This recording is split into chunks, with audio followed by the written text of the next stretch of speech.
Due to COVID-19, this meeting will be conducted as a Zoom meeting pursuant to the provisions of Assembly Bill 361, which suspends certain requirements of the Brown Act. This meeting is being live streamed on the CCTA website. The chair will call upon members, staff, and other speakers by name. Please speak clearly and state your name before giving comments or remarks. Persons participating via Zoom with their cameras enabled are reminded that their activities are visible to viewers. Members participating by Zoom wishing to speak should physically raise their hand and unmute their mic when called upon. Members should mute their mics when done speaking. Citizens participating by Zoom wishing to speak should use the Raise Hand feature or dial *9 if participating via phone, and the chair or staff will call upon them at the appropriate time. Citizens will have 3 minutes to speak. After 3 minutes, staff will lower their hand and mute their mic. Participants via phone will be called upon by the last 4 digits of their phone number. It is requested that public speakers state their names and organization, but providing such information is voluntary. Written public comments received in accordance with the teleconferencing special notice for public comment guidelines are printed on the meeting agenda. If authors of the written correspondence would like to speak, they should raise their hand and the chair will call upon them at the appropriate time. All written correspondence received after that and during the meeting will be entered into the record. A roll call vote will be taken for all action items. Thank you for participating in a meeting of the Contra Costa Transportation Authority. Great. Thank you all for joining the Citizens Advisory Committee tonight, 6:05 p.m. I think I needed to say that earlier. Jackie, will you please conduct a roll call?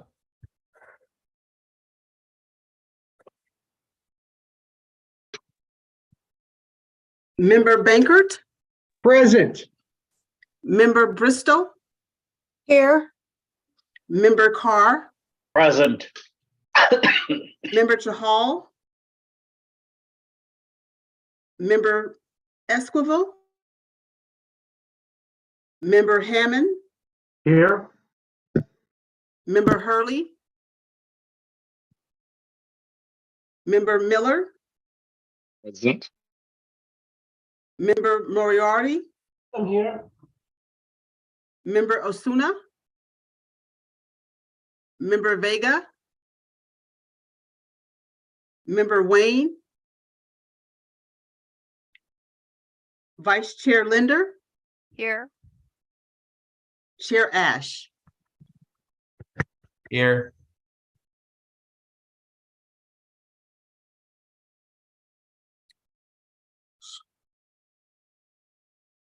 Is quorum present? Yes, we have a quorum. Great. The next item on the agenda is public comment. Do we have any members of the public here? Jordan, okay. So I couldn't figure out how to raise my. no, that's okay. So hold on, I'll give you the instructions. If you'd like to speak, this is for public comment on items. Wait, hold on. For items not part of the agenda. So is your comment for the agenda on something on the I don't agenda? believe it is. I don't. Okay. I don't think it is. But you'll tell me. I may be wrong. So, am I starting? I got 3 minutes from now. I'll make Yeah, sure go ahead. Okay. Thank you all. I just found out about this today. I've been working on something after a. Oh, first, let me introduce myself. Jordan Bluestein. I live in Walnut Creek. I'm an avid cyclist, and was riding. I volunteer with Bike Concord. That's how I kind of got clued into this meeting. I've been working with Oli. You probably know Bruce Olson and some of the others from Bike East Bay. Actually, Robert Prins clued me into a couple of things relevant to today's why I'm here, actually. But that all stemmed from a ride I did from Walnut Creek out to Antioch, and I ended up cycling over the Willow Pass Bridge on Willow Pass Road, which is I don't know if you've cycled there, but not for cycling, not for cyclists, not safe at all. The alternative is you may know this, or probably do, is to get on the Highway 4 eastbound on the shoulder and ride a bicycle. So I gave Schmitty a hard time at Bike Concord and said, how is this possible? And he said, well, you take care, you look into it. So here I am. I've been speaking with some of the folks about that Willow Pass Bridge. It's really anything on the weapons station land is kind of, it's a dead zone, right? Until it gets transferred to the city. I don't think that's any secret. So nothing happening with that bridge. I mean, you can knock your head against the wall for a while. Anyway, I'm running out of time. Quick. My question is from the countywide bicycle and pedestrian plan. There's a couple of projects there specifically labeled 0564 Delta de Anza Trail, Evora Road to Port Chicago Highway. It's a trail, a class 1 bikeway. I'd like to know how to get the status of that. And subsequent to that is 0565, the Delta de Anza Trail, Port Chicago Highway to Iron Horse Trail, and how to get status on that, and perhaps understand how we can prioritize that, because to ride from Concord to Bay Point, simply doing that is by bicycle is nearly impossible. I mean, it's not bike friendly, and only really avid cyclists who really want to get there are doing that ride. Not family, nothing like that. And that's troubling with transit, community and commuting. So there you have it. That's what I'd like to get some feedback on. And I'm out of time. So thank you. And I won't hold you up. So what's the next steps? I mean, how do I? Great, thank you. So When do you approve these projects? yeah, under public comment, I don't think we're allowed to specifically comment on this directly. But what I would say is staff, and it looks like Matt, you took yourself off of mute. Can we follow up with Jordan here and maybe answer the question about the status of some of those projects? I also think there's a bike committee that maybe he could attend that meeting too. Yeah, but both are good. I think attending the CBPAC, the Countywide Bike and Pedestrian Committee, at their next meeting, which would be, it probably won't be for 2 months now, that would be good for him. But also, I'll tell you that any project on the Delta de Anza Trail or involving the Delta de Anza Trail would be a East Bay Regional Parks sponsored project. So we provide funding to East Bay Parks and to specific projects. So I would say they would be a good place to start in terms of finding out the status of those projects. But we're also a funding agency, so feel free to bug us about funding those projects and prioritize them in our plan. That's helpful. Very helpful. Okay, great. Well, thank you all. I really appreciate it. Thank you. Appreciate your time. Bye. Okay, I might have frozen. Can you hear me? Okay, Yes. I got a nod, so I will keep going. We'll now move to the regular agenda items. We have 2 informational items tonight. The first item will be introduced by Matt Kelly and presented by staff from the Metropolitan Transportation Commission, who will update us on the Bay Area programs. Thank you, Matt, and MTC staff. Matt, do you want to? Yeah. Chair, I think did we miss the consent calendar? Oh, yes. Sorry, too much blue here. Okay. Jumped ahead. Okay. Sorry, I'm frozen, but you can still hear me. Are there let's go back. The next item is public comment. The public comment. The next item on the agenda is the consent calendar, which includes the summary of action from February 22nd, 2023 meeting and acknowledgement of the member attendance log. Are there any changes or comments from the committee? Okay, I don't hear any. If anyone from the public would like to speak about that particular. Okay, do I have a motion and a second? Chair, we don't have any written public comments either. Okay, thank you. I move that we approve them as they appear currently in the minutes. In the packet, sorry. I'll second it. Great. Jackie, please conduct a roll call vote.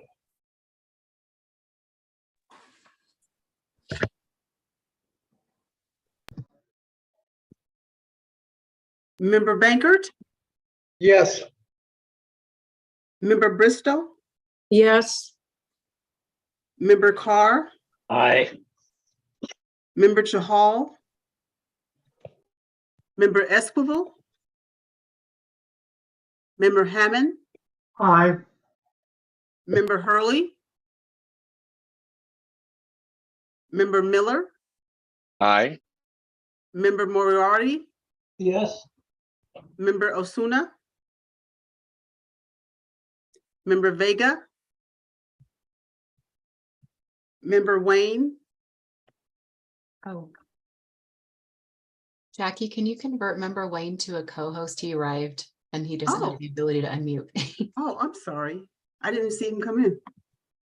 I let him in because Oh, okay. Thank you. you were doing roll. Thank you. Member Wayne, Sorry, I'm late. I had some technical difficulties. no problem. Member Vice Chair Linder, Abstain? Chair Ash, Yes, if you can hear me. yes. Okay, I'm gonna, okay, did that pass? I was just about to say that the motion passes unanimously, and the members who were absent were Chahal, Esquivel, Hurley, Osuna, and yeah, that's it. Great, thank you. Okay, so Matt and MTC staff, I already teed you up. So Matt, if you want to take that, I'm gonna sign in and out of Zoom because I can't see anybody anymore. Yeah, if for some reason you're not around, I'll just move on to the next item, which I'm presenting anyways, Chair Ash. So, Okay, well, I hope to be back in like a minute. okay. No. Okay, Matt Kelly here with CCTA. So we received a request from the members of this committee to receive an update on the status of the express lanes in the Bay Area and Contra Costa County specifically. So we reached out to MTC, and as they are operators of most of the express lanes in the Bay Area and run the Bay Area Express Lanes program. And we have Barbara Lawrenson from MTC tonight, representing MTC and BAFA, but I'll let her talk about the acronyms. And she's going to talk about the overall express lanes in the Bay Area, and then talking a little bit about our really the only express lane operating in Contra Costa now, which is on 680. And then we have CCTA Director of Projects, Stephanie Hugh, who will follow Barbara with a presentation about a project we're working on to complete the express lanes system or network on 680 in Contra Costa County. So I'm going to hand it over to Barbara and thank her for being here. I just checked our calendar, and you were last in front of this committee in February of 2017. So it's been 6 years. So glad to have you back. And I will start the PowerPoint here. Okay, thanks, Matt. Okay, let me escape from that and get set up. All right, well, thank you so much for inviting MTC and BAFA to come tonight to talk about the express lanes. So MTC is the Metropolitan Transportation Commission, representing the 9 Bay Area counties. And we operate some of the express lanes in the Bay Area under the entity BAFA, the Bay Area Infrastructure Financing Authority. There were just legal reasons why it has to be this sub-entity of MTC. However, every commissioner representing all the counties that's on MTC is also part of BAFA. And then there's a committee within BAFA that really just looks at the lanes that MTC operates. maybe this will become a little clearer as I move along. Next slide, Matt. So this evening, I will give a little past, present, and future perspective about the express lanes and talk a little bit about the I-680 Contra Costa Express Lanes performance and revenue. And then we'll wrap up with questions and answers. Next slide. So the Express Lane Network was introduced to the Bay Area Transportation Planning Pipeline 18 years ago in the Transportation 2030 Plan, which was adopted by the Commission in February of 2005. The network has subsequently been included in Plan Bay Area 2040 and Plan Bay Area 2050. And these regional transportation plans describe the purpose of express lanes as to provide uncongested lanes for fast and reliable express bus service and carpool trips, and to close gaps in the HOV or high occupancy vehicle network. Next slide. So the first express lane in the Bay Area opened in September 2010 on I-680 southbound over the Snow Grade in Alameda County. And in the intervening 13 years, lanes have opened on 4 additional freeways in 3 more counties. So this slide, it points out the many Bay Area transportation agencies involved in delivery, operations, and policy setting for express lanes. And in addition to all the agencies you see named on this slide, Caltrans and CHP are also important partners. And the Contra Costa Transportation Authority was instrumental in the delivery of the express lanes on I-680 in our county that began tolling in 2017 and 2020, and those are highlighted here in red on the slide. So there's right now there's 36 express lane miles in Contra Costa County, and that the lane that opened in 2020 closed a gap in the express lane network, the HOV network, therefore helping us achieve those regional transportation planning goals. Next slide. So that brings us to where we are today, where the region has close to 200 operating express lane miles that are shown in blue on this map, including the extension of the lanes in San Mateo County on US 101 that began tolling operations just this month on March 3rd. And also lanes shown in this map on blue on 680 in Alameda County that are actually going to begin tolling in the next few weeks. Shown in red on the map are the lanes that are under construction or soon to be under construction on I-80 in Solano County and on I-680 southbound in Alameda County.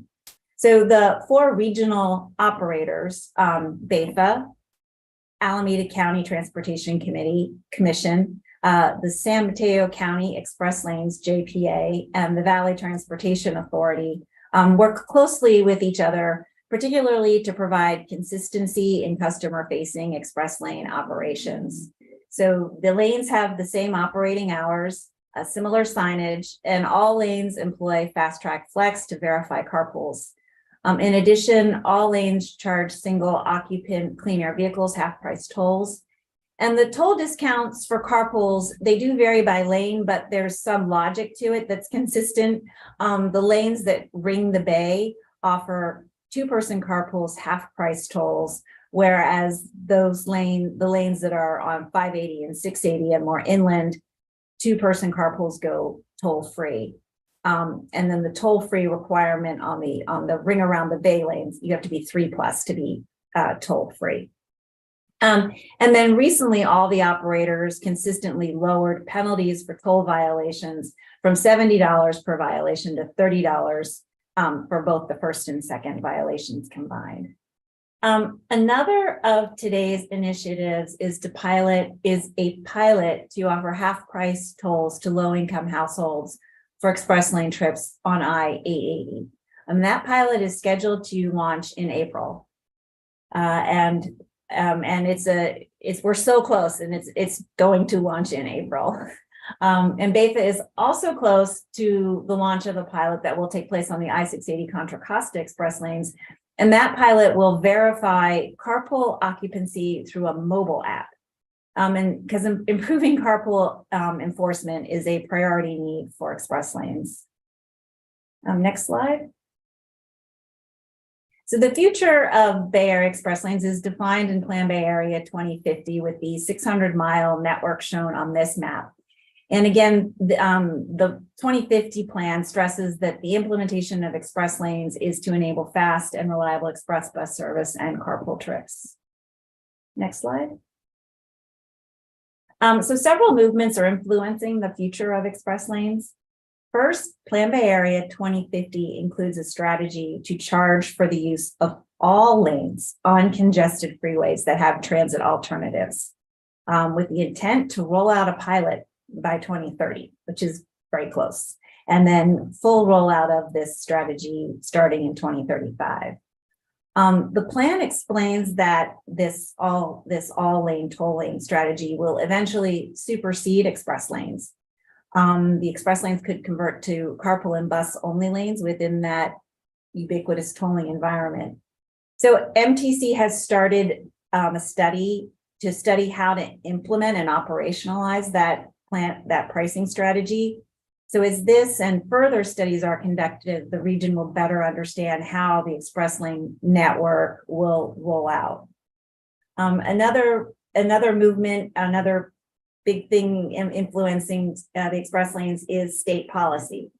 So in 2021, the state adopted the Climate Action Plan for Transportation Infrastructure, also known as CAPTI, to align state transportation infrastructure investments with climate, health, and equity goals.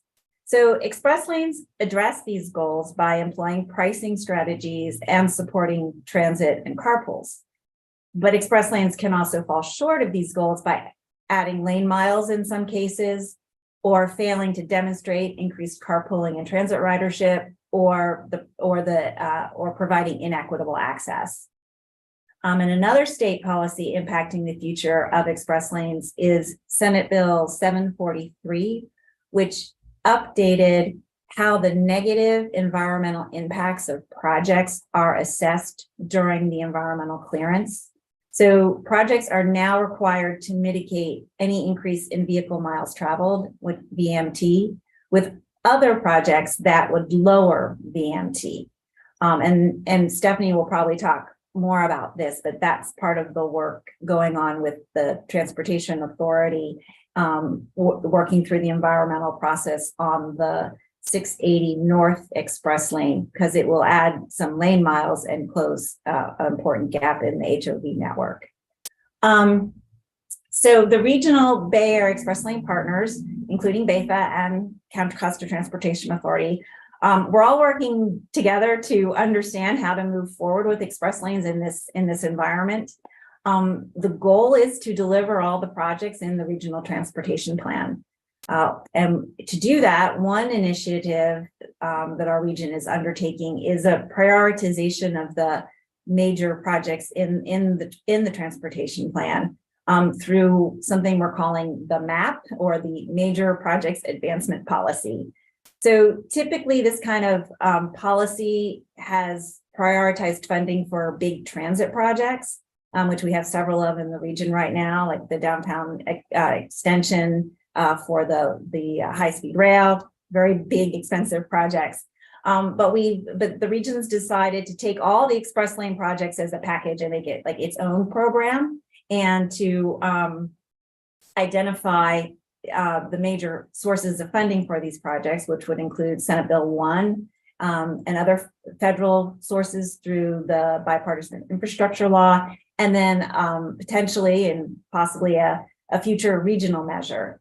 And so MTC and the Express Lane partners were working together to understand the readiness of each of the Express Lane projects and how each Express Lane project aligns with the goals of those major funding sources, so that when the region puts forward a project to go after funding, we can be the most competitive we can be. We don't want to be applying for as I pointed out, there's several operators of express lane projects, and we don't want and agencies involved in their delivery. We don't want every agency from the Bay Area going after the same funding. That doesn't play well with the state or with the federal government to try to get funds, and we like to get funds to complete projects.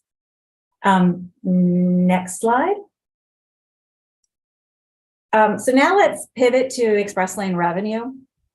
So consistent with the statute, there is a statute that explains what express lane revenue can be used for. So the Bay Area's long-range transportation plans lay out guidance for how the revenues should be spent. And first is to fund the debt, the operations and maintenance of the lanes, and provide reserves for those purposes. And then beyond that, revenue could go toward addressing gaps in the network. And then if there's remaining net revenue even after that, statute allows that excess revenue to go to other projects in the corridor from which the revenue was collected. So I wanted to point out that one of the operating costs that we fund is the use of toll revenue for enhanced HOV enforcement.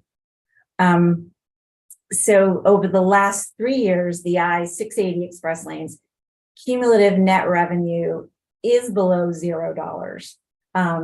With the relative newness of the program and the impact of COVID on revenue and the need to fund reserves for operations and maintenance, BEPA has not yet realized additional revenue for the network. But express lane use is rebounding. And this summer, MTC is going to present, or MTC staff, BEPA staff, we're going to present an expenditure plan to BEPA in the summer, and that plan will project future net revenues and an expenditure plan for them. Next slide. So I'll wrap up with a few slides about the performance of the 680 express lanes. I began by saying the goal of the lanes is to achieve an uncongested, more reliable lane for carpools and express buses. And this graph, if I'll try to explain it, shows that the lane is doing that. This is a heat map, a speed heat map. So on the left is the southbound lanes, on the right is the northbound lanes. Within each pair, on the left is the express lane, and on the right is the general purpose lane. And the lighter colors represent slower speeds and therefore more congestion. So you can see that the express lane is faster and much less congested than the general purpose lanes. Albeit, you know, post-COVID, these even the general purpose heat maps are a lot. The congestion is a lot less than it was pre-COVID. So in addition, you know, the share of people saying that their carpools has increased, and then also, you know, since the new lane on 680 was added in 2021 to close that gap, you know, in all three of these ways, the express lanes are meeting those intended purposes. Next slide. So this slide shows the number of annual I-680 express lane trips in the orange bars. So you can see that trips fell by about half during COVID, and they are rebounding, as you can see in the last two bars, but that rebound also is with the addition of the 14-mile southbound extension that opened for tolling in August of 2021. So you can see that in the big picture, demand in the corridor has not actually achieved its pre-COVID levels. And as I said on the last slide, the share of carpool trips is increasing. So another trend we see shown by this blue line is that the share of trips that are paid is decreasing. So if you look at the first full years of express lane operations from 2018 to 2022, it used to be 56% of trips were paid, people paid tolls for them. And in 2022, it was 48% were paying tolls. So it's that carpool increase could be due to drivers setting their tags incorrectly. It's a big priority for express lanes to work right, to be able to achieve our goals that they do facilitate increased carpooling. So we have increased the hours of CHP patrolling in our corridors. And we maintain it's a small but steady public messaging about carpool enforcement. And the carpool occupancy mobile app that I mentioned earlier is another effort to enforce carpool rules. And then there's one more slide, Matt, if you want to go forward. I always like to look at the average tolls. I think it's a good summary of corridor conditions and express lane demand. And so this shows the peak average toll paid by drivers of the 680 express lanes over the history of the lanes. The blue line is the northbound PM peak, and the orange with the squares is the southbound AM peak. And you can see that the southbound lane demand has been consistently weaker than northbound. And that it also shows that the northbound PM peak demand resumed more quickly than the AM peak demand following COVID. You can see that really flat line there for a full year in the southbound AM peak with what tolls were. That AM peak actually didn't start to return until the opening of the 14-mile extension. And over the last 4 quarters after last year, we were seeing what the new post-COVID normal is for the 680 corridor, which is about quarterly express lane trips of about 2 to 2.2 million, toll-free HOV trips at about 40% of all the trips, violation trips at about 13%, and express lane demand and toll prices that have rebounded to about 85% of their pre-COVID levels. So with that, I will turn it back to Matt for facilitating questions. Thanks, Barbara. Yeah, let's go ahead and open it up to questions for Barbara. Chair Ash, if you want to call on people. Do we have any public members first wishing to comment before we go? Or written comments from the public? Good. Okay, I'll assume we're good. So Ed, you have your hand up in your virtual hand. So why don't you go, and then we'll go with Michael next. All right, thank you very much. I just have 2 quick questions, and the first is I kind of wondered on sort of a percentage level of the revenues that are generated, how much of those revenues have to be expended on the sort of the operator of the system itself, like the technology partner, like Fast Track or whatever. I wondered what the annual expenditures were. Yeah. So let's see. So COVID, like as you saw, the demand dropped a lot. So 2021 revenues. So let's see. So in 2022, let's say revenues were about 14.5 million. Okay. And so the year before, they were a little more than half of that. So the key expense categories are Fast Track operation, and that's on the customer service side. We use, they're there anyway.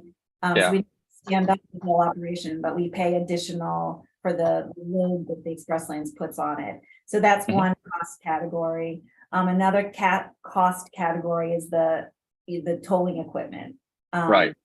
the backhaul and the O&M of that. And then the admin costs of it, sort of, like people like me, staff like me. So those costs all together are half of express lane revenues. And then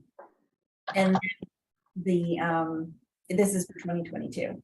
And then in addition, we put about close to 5 million we're putting it into transfer and depreciation of equipment. So for 2022, there was $2 million of surplus revenue. So when I said over the last 3 years, it's about 0, it's because in the Right. there was a hole.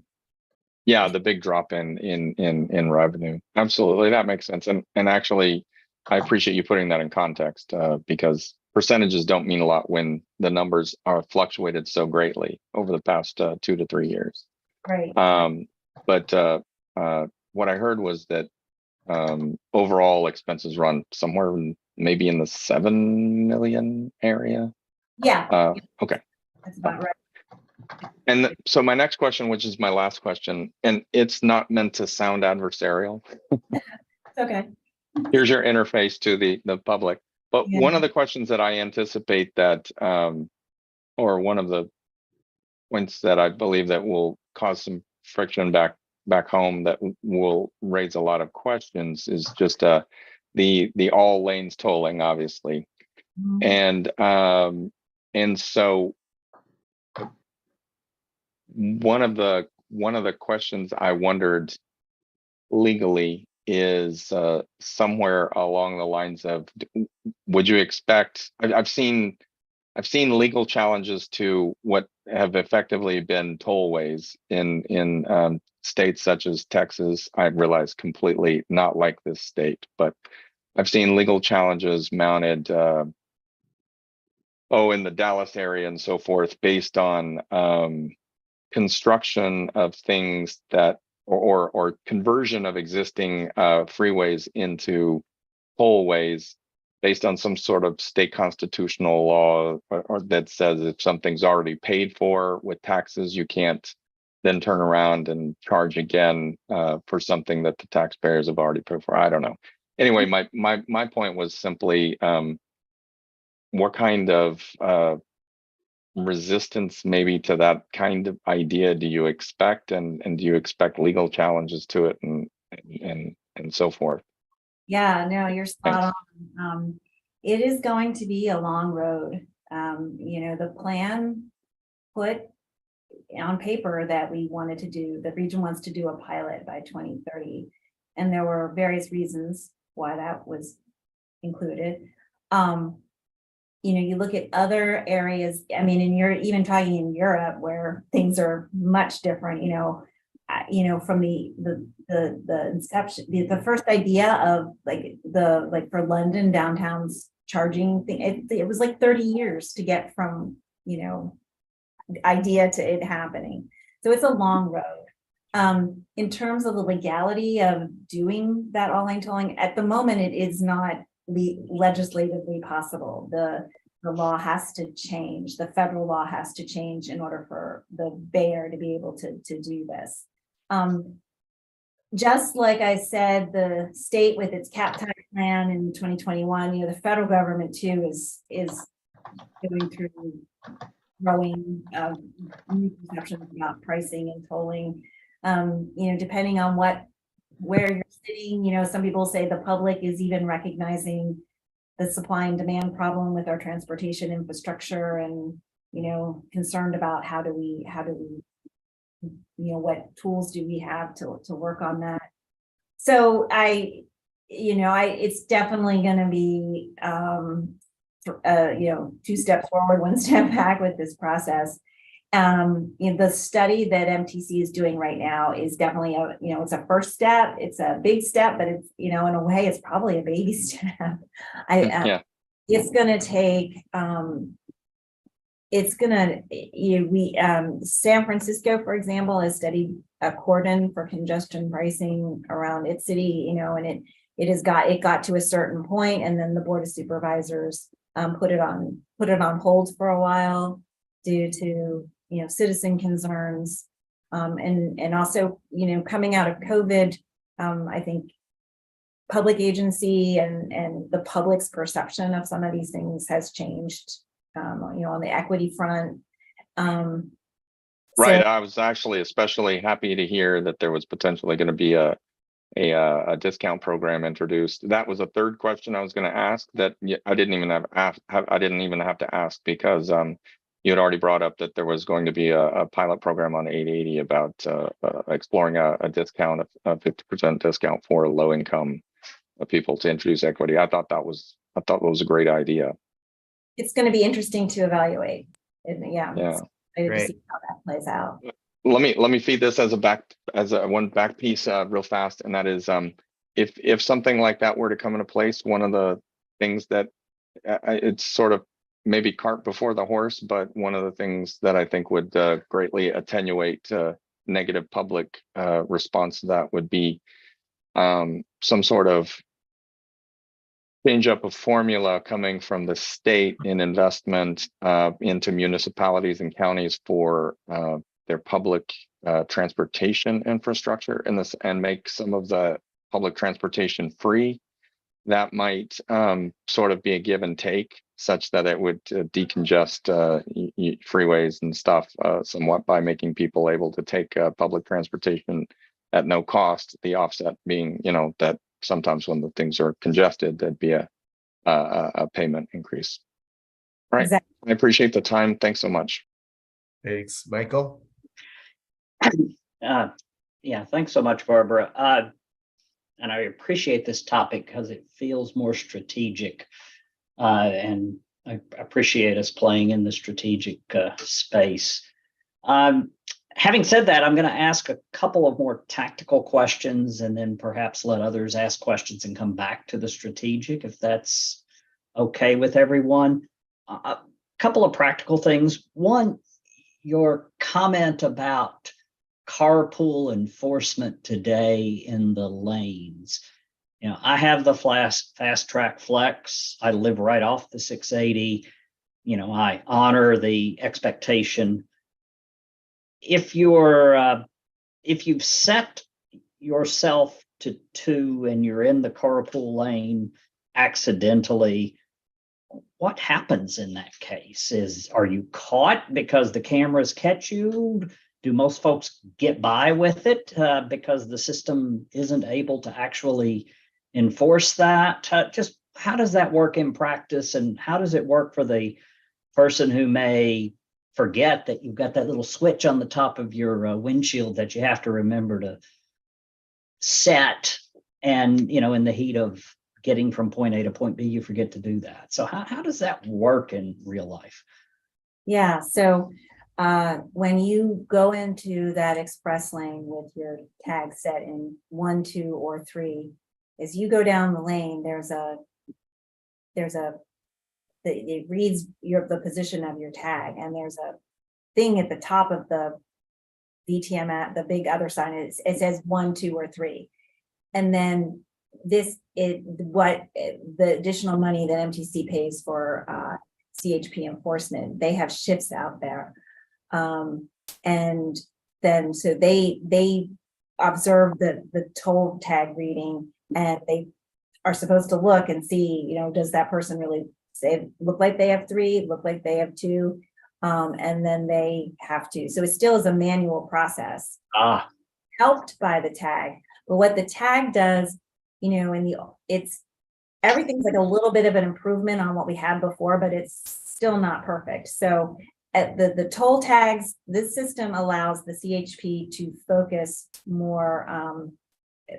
on fewer cars, as opposed to, in just an HOV lane with no technology. This gives them a little bit more direction in where to look. And, interestingly, I feel like when I first moved to the Bay Area, I was very conscious of CHP presence on our highways. And I am very much less so today. And that's not a BAFA problem. That's a completely different problem. And so we do pay this extra to CHP. We ask for X amount of, additional shifts, and CHP isn't necessarily always able to fulfill them. I mean, they are a wonderful partner, and they, do what they can, but they can't always fulfill all the shifts. We do keep statistics on the amount of vehicles that get pulled over in a month and a quarter. And, it's a couple hundred a month that get pulled over for the violations. And so, and on a percentage basis, it's not a lot. I think, what CHP says is that the observance of that CHP officer out there pulling someone over does make everyone, button up and comply a little bit more. But it is, it's definitely a system that is not airtight. Well, and I would say part of the purpose of this group is to give you some unfiltered feedback that you don't otherwise get. in the 6.5 years I've lived in Danville, I have never seen CHP pulling someone over for a toll lane or HOV lane violation. It perhaps has happened. I've never seen it. Right. So I think it is rare that Yeah. that actually happens in practice.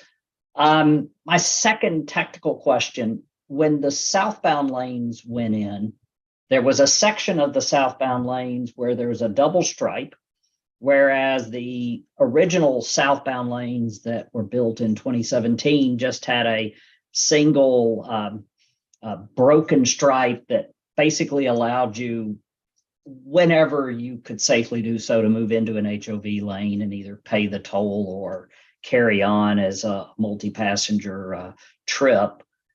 And upstream of that, more of the Walnut Creek up to about Livorno, it's a double stripe.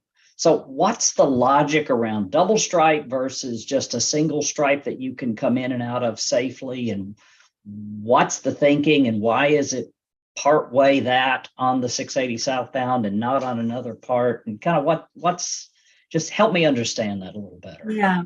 Yeah, the logic behind it is that goal to provide the more reliable and faster trip in that express lane. So the weaving and people merging in and out is a big reason for a slowing of the lane. So the back when the lane was designed, the models and the engineers determined where the most movements of traffic was. And the idea is also to keep cars that are going farther and staying in the lane to give them a more reliable trip. So those double stripes were put into places where there was a lot of movement of cars that would slow the lanes down to a degree that would impact the goal of keeping it at 45 miles per hour. And Stephanie, feel free to jump in and correct anything I say or add to anything I say.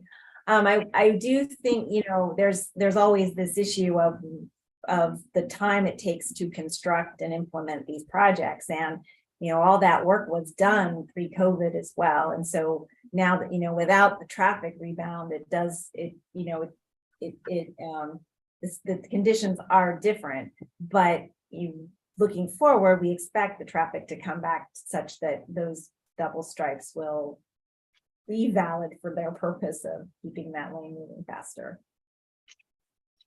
Okay, thanks for that. I'm going to stop with the tactical stuff, maybe let other folks ask some questions and come back to some of the, I think, more strategic thoughts around what this 2030 pilot might look like and 2035 rollout, because that sounds like a long way away, but it really isn't. That's only 7 years. So maybe let me stop, give others the floor for a bit. And Jared, if you'll circle back to me after everyone else has had a chance, I'll ask a few more questions.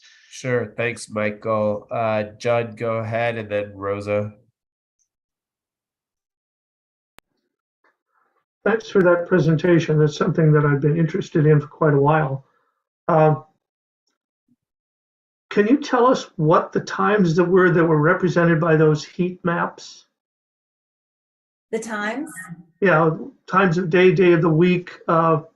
Yeah. Sorry, I should have said that. That was the quarter. That was an average over the quarter. That was Q4 of 2022, calendar year Q4 of 2022. So that was October, November, December of Q4 2022. All the operating hours of the lane, or so actually, so the do you want to bring it back up, Matt?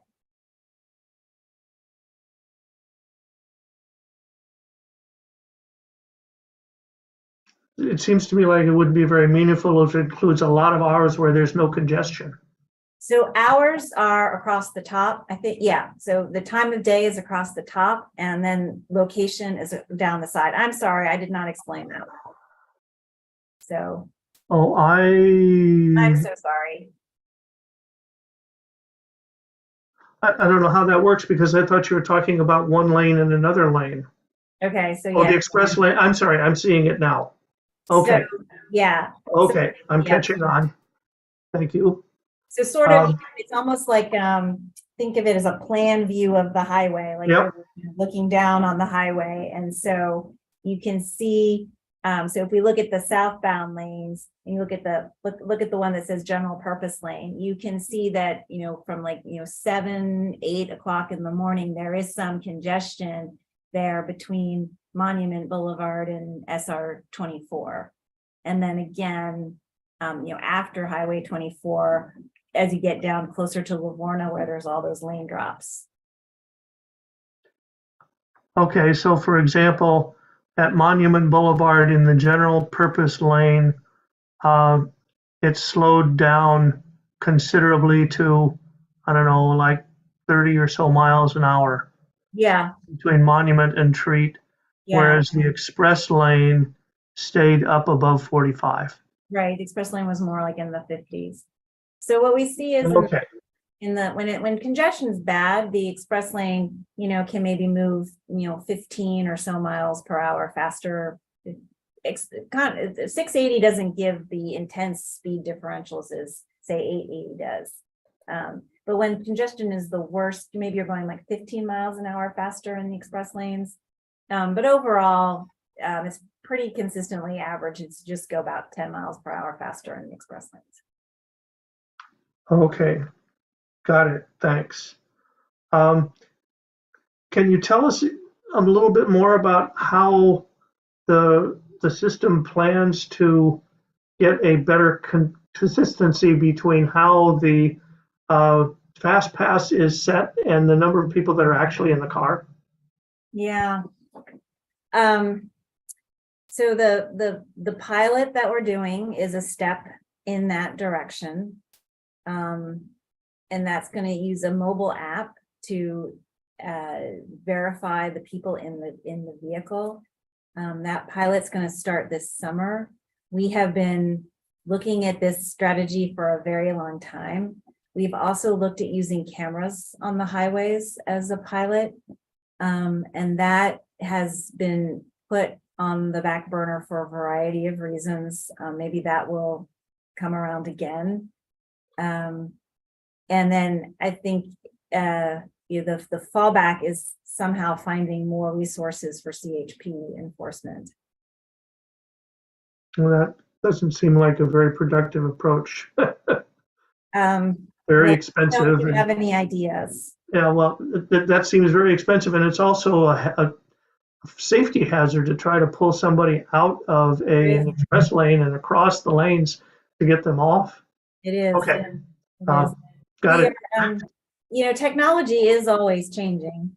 At the moment, there's nothing imminent to help us other than maybe some kind of mobile app approach. What do you mean? What would this mobile app do? So we're piloting it, and so it you take photographs of all the folks in your car at the start of your trip and at the end of your trip, and then it verifies that those same people are in the car at the start and the end of the trip. Oh dear, I can't imagine that working. Very many people actually deciding to do that. Yeah. And letting the government know how many people are in the car and who they were. Okay. This is why it's taken so long for this pilot to get off the ground. It's hard. It's hard. And I don't know how we're going to be publicly messaging this, but there's a lot of how these photos actually work. They don't get stored anywhere. But it does able to verify it at the start and the end of the trip through this photo process. But these photos don't go anywhere and they don't get stored anywhere, and they're not. But it would be strictly voluntary, so only the people who are following the law would do it. So it's not, well, for the pilot, it's strictly voluntary. How it gets, so I'm not into the details of but there is a way that the app would, it's not just for volunteers. If it were operationalized to be the enforcement mechanism, there is a way that you would have to have the app in order to carpool and get a free trip. Like, in other words, the that the flex tags would go away. So the only way you could otherwise be in the lane is to pay if you weren't going with the app Okay. All right, thanks. long term. Okay. And Bill? Yeah, I had a question as to the number of admin, a number of staff dedicated to the express lanes currently. You'd mentioned, I thought, that 50% of the current annual revenue generated goes to administrative costs, and was curious what that number was and what the number of staff is. And then was also curious as to what that projected value was prior to opening the express lanes before getting the programs, if we are on track with what the initial projections were. So the admin cost is one of the subcategories of expenses. So all the expenses are about 50%. The admin costs are not 50%. They are a component. The lion's share of that 50% is for the lane O&M and backhaul. The communications network, O&M, operations and maintenance of that. As far as the number of staff, I do not know. Because so some people are full-time on the Express Lanes program, and some of us are not. And we have other projects that we work on. Yeah, I'd be interested in getting more data on that in the future. I think as we start to look into this further, especially as we move towards the idea of a pilot plan for, a toll for all lanes, I think that. I can get that answer for you. Thanks.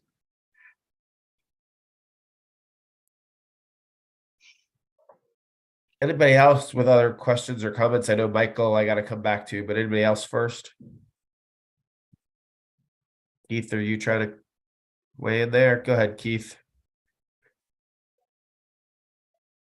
Yeah, have you studied any other projects? I mean, from other states, any programs that have that have been successful?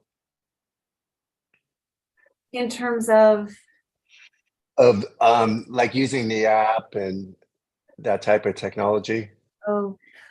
That's a good question. So Texas requires app verification, but they also I'm sorry, I can't recall all the details. There's you don't get a free trip with a carpool. There's some nuance about it, but Texas uses an app for some aspect of carpool verification. I do know that, but I don't know the details, but I can get them for you. Thank you.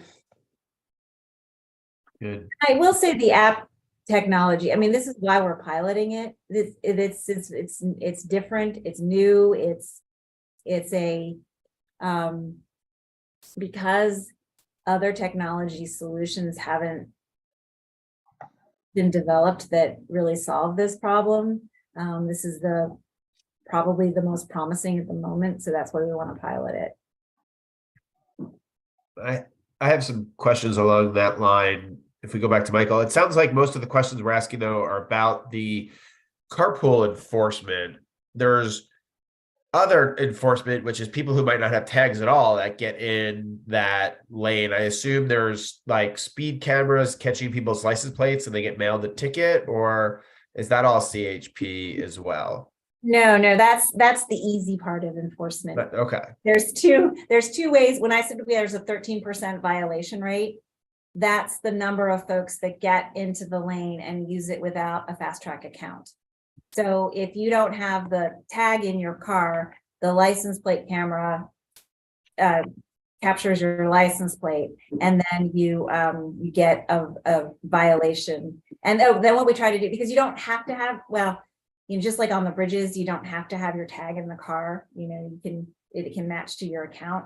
So if it's unmatched to an account, then you get a violation notice. And that's the 13% violations. Okay, thanks. Rosa and then Michael. Thank you. I did have just a general question about when you go to all lanes, let's just imagine all lanes are toll. You have to have an account and you're going to get charged. Is the vision where there's the real expensive lane where you can go faster, like you can do a trip in 15 minutes, saving time, and then there's the cheap lane? Yeah. Is that We don't know yet. We're so in the beginning stages of this. One of, right now is part of the concept is that there would be a lane dedicated to transit and or carpools. One of the reasons to do the all lane tolling is to reduce congestion, reduce vehicle miles traveled, and achieve greenhouse gas emission reduction goals that the region needs to meet. So, how much overall congestion would be decreased is something we're studying now. And then revenues from the strategy would go towards improving transportation alternatives, providing bus service. I mean, there's legal challenges to all these things that need to be overcome. So there's a lot to do. If on the one hand, if the strategy works ideally, there might not be a reason to have a dedicated fast lane because maybe all the lanes are going fast. Basically reduced congestion. But it's unclear at this point.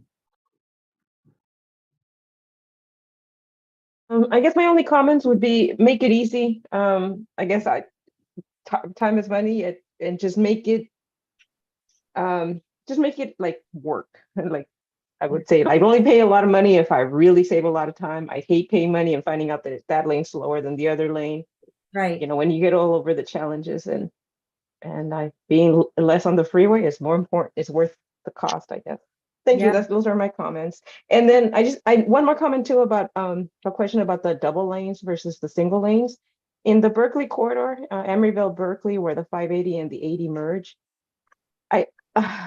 regardless of the congestion, the fact that we're all merging going towards Oakland or going towards San Francisco, just the merging always creates congestion. Right. So if we can use like that concept to minimize congestion, I know I'm one of those crazy drivers that doesn't know which lane to get on, and there's always people that are lost. So having clear markers saying and encouraging people, using those technologies to get people to just stay on that lane and not merge, and this will move faster. That I would love to see congestion improved. Thank you. Those are my only comments. Okay.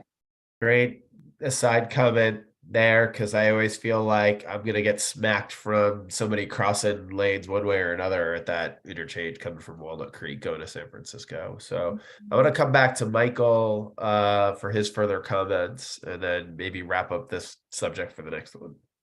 Yeah, sounds good. I'll start. I just want to build on something Judd said, the whole concept about the mobile phone. It sounds like that would be predicated on an infant having a mobile phone that could be tracked and a 6-year-old having a mobile phone. I'm not sure what the thinking there is, but it sounds like they're assuming everyone who's a carpool in the vehicle would have a mobile phone, which may not be the case. And I assume a 6-month-old counts as a carpool. In most jurisdictions, I think that's the case. So the potential for such a concept to be met with derision because everyone would have to have their mobile phone and it'd be, on and connected to a network. It just strikes me as something that has so many ways it could fall apart and not work at all. So just a unsolicited thought on my part. And to move forward, and Rosa brought some really good points up. The whole concept around what do you do with a pilot in 2030 or something real in the mid 2030s. I think about the all lane tolling. I will frequently hop on the 680 at El Cerro and get off at Sycamore Creek to go to my gym. That's a mile and a half. What's the perspective on that? Is that a good thing or a bad thing? If you create some very expensive opportunity cost for me to take a mile of freeway when in fact it's not a busy time on that freeway, and instead I end up on surface roads. Are we going to think through the unintended consequences of making a freeway tolled 24/7, throwing more traffic onto local roads, and how do we balance the pros and cons of that going forward? That's something I think really has to be thought through. And the whole concept of taking something away from people. I know Mary Nichols at a CARB meeting mentioned that the first experience Southern California had with that was to take an existing lane and turning it into an HOV lane. They backpedaled when people were throwing nails in the lane in anger of having freeway miles taken away from them. So they moved to a regime where they would only add new lanes for HOV purposes. And that's what we've been doing ever since. So that was a very inappropriate but strong reaction from the general public around taking existing lanes and turning them into something you could know. I don't think it was a toll situation. It was just told you can't use that lane any longer. And that frustrated a lot of people. The other question I would ask, and then I'll stop and give you a chance to answer some of them, is I would potentially see all lanes tolled as a stepping stone to autonomous vehicles, where there might even be, you can't get on this road unless you are in an autonomous mode and you have a vehicle that can be taken over and, basically handled on the road. And that sounds Jetson-like, but at the same time, we could be 20 years away from something like that. So how does the whole all lane tolling, is that a stepping stone to that? How do we frame the questions right if that's a potential outcome? Just kind of what's the big picture there? Because there's a lot going on in this space, and it goes beyond tolling all lanes. It goes into the whole autonomous vehicle space and how that moves forward. And curious what the thoughts are there. Thank you for those questions. So your first was about the pilot and the children, and I would say that the concerns that you're raising were brought up by our commissioners. It's the reason why it's taken us a long time to develop the strategy for the pilot, because we are carefully considering all these kinds of points that you're bringing up. I think originally we thought this pilot would launch this time last year, and we've been working through concerns, the ones that you just raised that have also been raised by our commissioners. So there is what you would do is you would take a picture of your child with your phone, and this is why we have to pilot it, because we have to find out, like, is that a reasonable expectation for the privilege of a free trip in a carpool lane? I mean, maybe it is, maybe it's not. We need, this is the whole point of a pilot. So there's a lot of test questions that we'll be asking. I think your next question was about the spillover effects of an all-lane tolling strategy. So we are looking at a few different ways that this Plan Bay Area scheme could be fulfilled. One of them is freeway lanes in congested freeways that have transit alternatives. Another is those same lanes, but also with some of the key arterials tolled. And not to say that that's, one is a good strategy, like, we don't know. This is why we're studying it. And there's going to be modeling done to understand those impacts, those unintended consequences. We recently had an executive advisory board meeting recently, and the concerns that you're raising are all things that, those of us who are working on the study and thinking through the permutations of the effects of something like this. These are all questions that we're looking at for the study, because you can even ask, like, what are freeways if not like the best place for our traffic? Maybe is it you can say like, oh, we don't want, everyone's so frustrated and they don't want this congestion on freeways. And even if we do end up with, all electric fleet, that does reduce emissions, but there's still emissions generated from the generation of electricity for the electric vehicles. There's so many layers that we will be studying as we move forward with the strategy. And similarly, that your question about the AVs, I think, is really interesting. And, if who knows, it might be as soon as 20 years where private car ownership is not necessarily what the majority does, that we all, we are in subscription services. And then how does that work with both? In some scenarios, people say that adds actually more vehicle miles traveled out there with autonomous vehicles. So is it then more important that we price the networks to limit our desire to take all these vehicle trips? So those kinds of questions are on the table. We are looking at them. How does tolling work with? And it's not just the Bay Area that's thinking about this. I mean, this is when I said the state and the federal government is really, we're in a paradigm shift, I think, with transportation and freeways. Between COVID and technology, it's a little overwhelming, but it's also a really exciting time. Glad I got all my kids chipped. Thanks. Sorry, that was just a joke. Thanks, Barbara. We really appreciate a lot of clear interest in here. I have 3 little kids, so I'll take on the pilot program for the free toll and face identify them, because I worked on the state privacy bill, so I know that I don't have so many privacy concerns these days.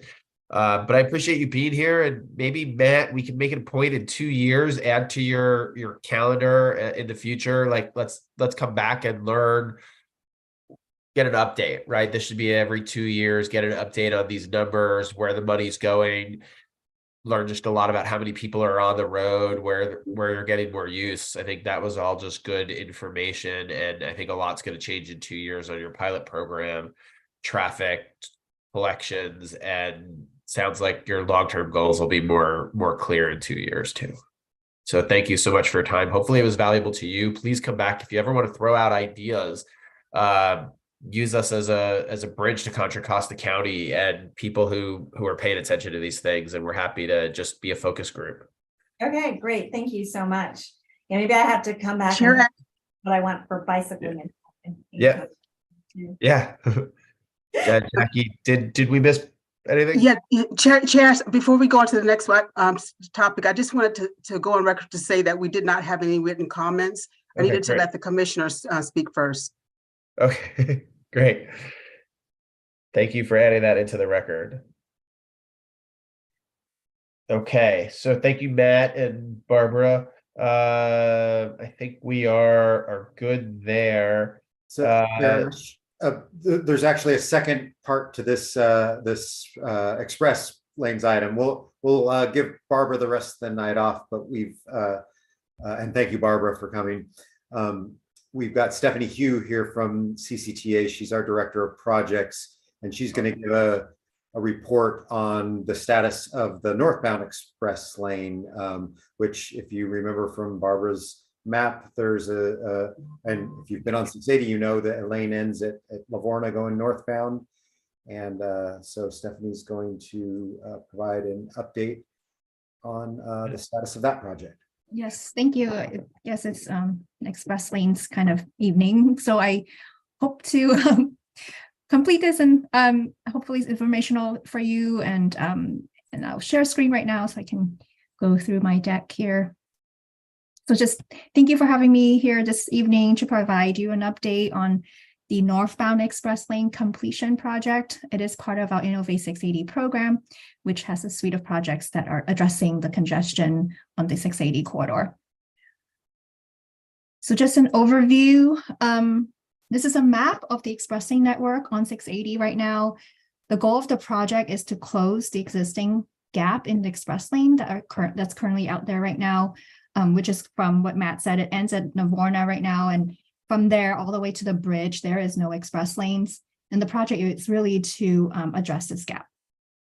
So on the map, the light blue lines are the existing express lanes in both directions. So the southbound lanes are complete that Barbara was speaking on earlier. On the northbound side, the lane currently ends in Navorna again, and then north of that, there is no express lanes. So the project is proposing to construct an express lanes from Navorna to State Route 242 that closes a 7.5 mile gap.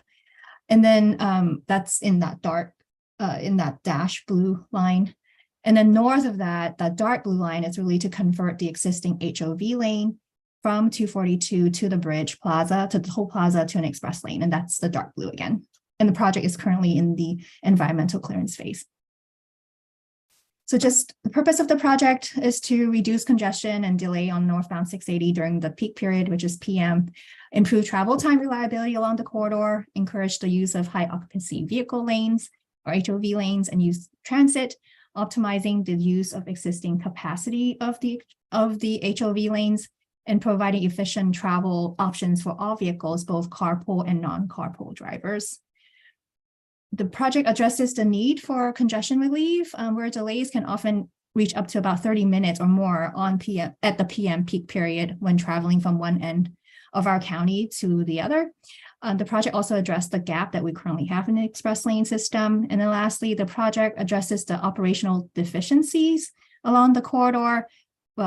So specifically, one big one is the weaving issues that we have around the Lawrence Street Boulevard area, which regularly backs up traffic to the 24 interchange. So just an overview of the alternatives that we're studying. We currently have 4 build alternatives in our current environmental clearance phase. Just first, the one element that is common to all 4 is the conversion of the existing HOV to an express lane from 242 and to the toll plaza, and that's that blue line. Alt 1C is what we call the close the gap alternative, and this alternative includes realignment of southbound 680 in order to fit a continuous northbound express lane through the 680-24 interchange and through that area where the BART structure is near Ignacio Valley Road, Warner Creek BART station. And this alternative will be shown in a simulation later to explain better what that looks like with the realignment. Alternative 2 is a reduce the gap alternative with braided ramps. The alternative does not totally close the gap that we have in the express lane system in the northbound direction. The gap will be around the 24-680 interchange between Navorna and South Main. And instead of closing this express lane gap, the alternative, Alt 2, is proposing operational improvements of braided ramps at Lawrence and Treat area to address the current weaving issues that we have. The braided ramp essentially separates the on-ramp and off-ramp vehicle movements, with Lawrence Way on-ramp going under the new exit for Treat to reduce that conflict of weaving in that bottleneck area. And I'm going to show a simulation later on about the braided ramp, so more on that in a second. Alternative 3 essentially is Alt 1C, the close the gap, plus Alt 2, which is the operational improvements. So it closes the express lane gap and the braided ramp system that I just said about the at the Lawrence Street Boulevard. Alternative 5 is to reduce the gap by converting a general purpose lane, basically a regular lane, to an express lane, and there will be a gap similar to Alt 2. The conversion of general purpose to express lane will be from Treat to 242. And this alternative will also have the braided ramps because now to address that gap that we have in the system. And lastly, there is a no-build alternative, which is always included in the environmental clearance or environmental process to compare the alternatives against doing nothing. So just some visual and simulation about this Alt 1C, how we close the gap, which has been always a challenge for this area. And that is why there is a gap today, because it's always been an issue of closing this gap. And hopefully these pictures shows you why. This is an existing condition in the vicinity of SR 24 and 680, where there's an existing BART structure crossing over the freeway. And this is looking south. Westbound 24 is on the far right. Southbound 680 is in the middle. And this, the left of that is the 24 merge onto northbound 680. And on the far left is the 680 northbound roadway. Currently, this interchange presents a couple of challenges to close the northbound express lane gap.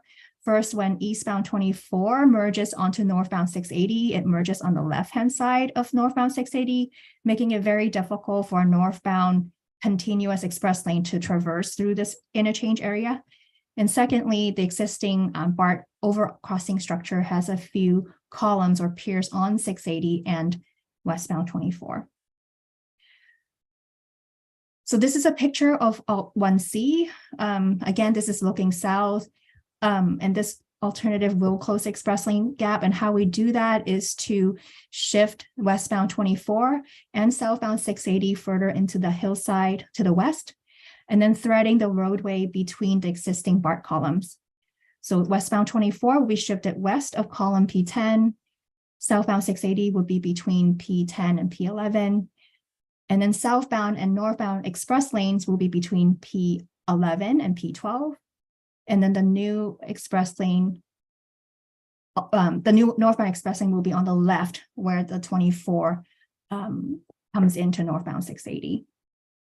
So I'm going to flip back and forth so you can see the difference. I think that helps sometimes with just seeing the visual of what that impact would look like if this alternative was chosen. Okay, so I have a simulation that shows kind of a driver driving this new alternative. So this express lane starts, you're in the driver's seat, you're in the express lane.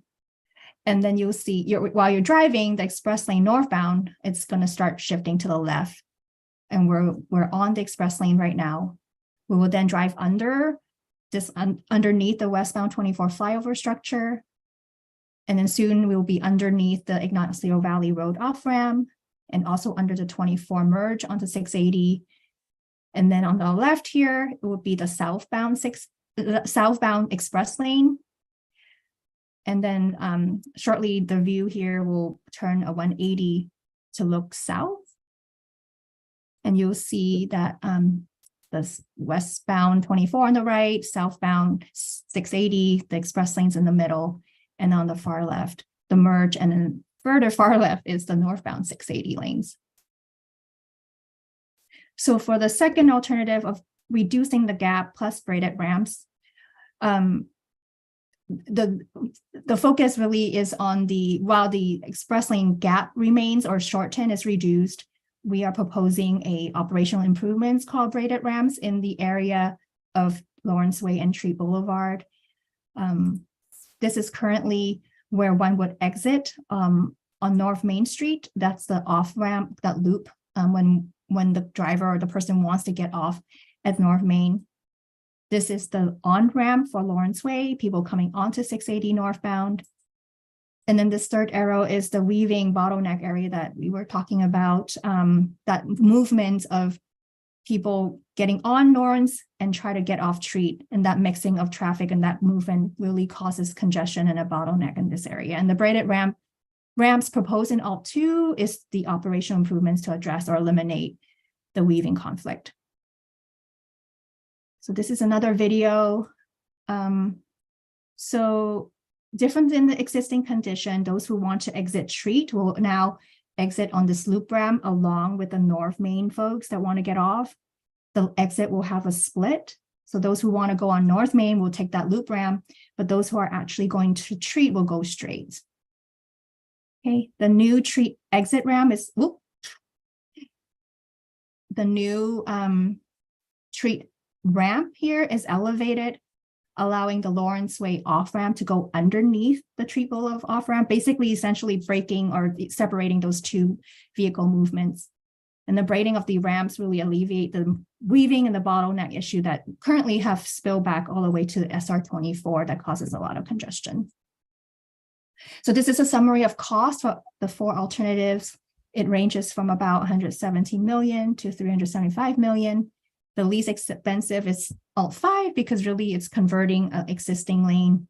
And the most expensive, it's Alt 3 because it basically has closing the gap and the operational improvements of the braided ramps that we just saw.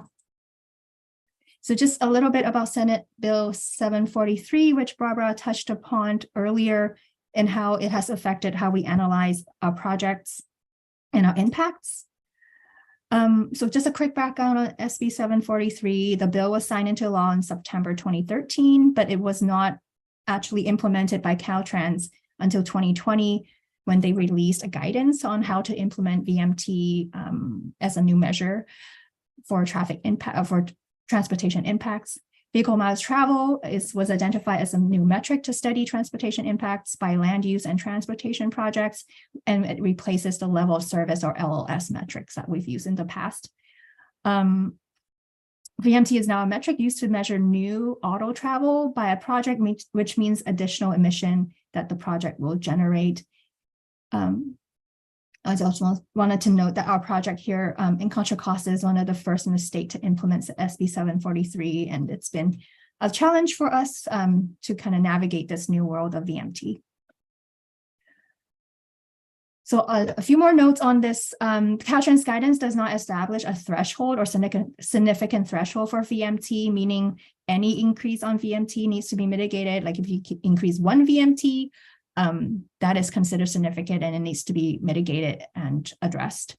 The modeling for VMT is required to determine what VMT is induced by a project, and the modeling needs to be calculated and shown to the state and for them to approve. And also mitigation for these VMT strategies need to be approved by Caltrans. So this chart shows how much induced VMT are for each of the alternatives. It ranges from about 84,000 to 103,000, depending on the alternative. So we've been working hard on coming up with VMT mitigation proposal to fully mitigate for the project induced VMT. And the 3 projects are the express lane bus service and the mobility hubs along this bus service. There are going to be proposing 3 mobility hubs that supports the express bus service coming from or between the Dublin Pleasanton BART station to the Martinez Amtrak station. And the mobility hubs are at Bollinger Canyon Road, Walnut Creek BART station, and Martinez Amtrak. The TDM program or travel demand management program is one that we already currently do, but we would need to augment what we currently have in our existing program. And together, all 3 things we have shown to be fully mitigating for the VMT induced by Northbound Express Lanes project. And Caltrans has given us preliminary concurrence on our approach and proposal. So this table is updated with the cost for mitigation. As you can see, is very costly. It adds about 77% to 120% of the capital cost, and what the cost show here for mitigation is for 20 years of mitigation. So environmental considerations of VMT is only one measure or one impact that needs to be studied and will be used to evaluate alternatives. And as we go through the selection of alternative process later on in the process of our environmental clearance phase, Caltrans is the CEQA-LEPA lead. But in addition to VMT, there's other things to consider, such as other environmental impacts like noise and biological and cultural. Traffic performance, it's also an impact or another thing we need to look at, cost, and also public input that we will be receiving during the public circulation of our environmental document. This is a quick tentative timeline of where we are. We're hoping to circulate a public draft of the environmental document later on in the summertime.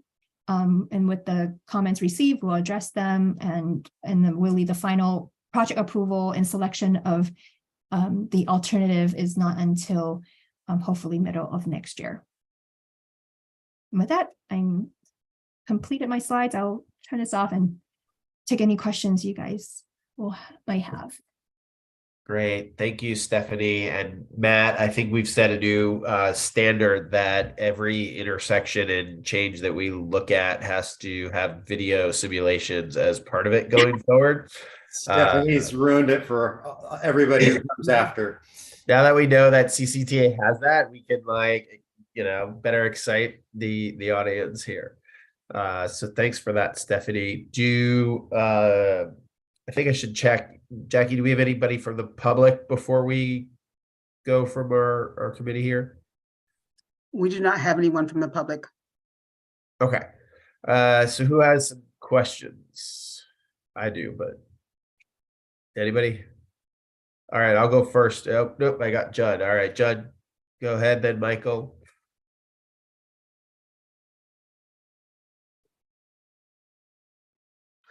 I'm not sure that Stephanie, you're the right person for me to be asking this question because it's a pretty general one. And that is, how does the concept of vehicle miles travel as a tool to evaluate changes in transportation plans?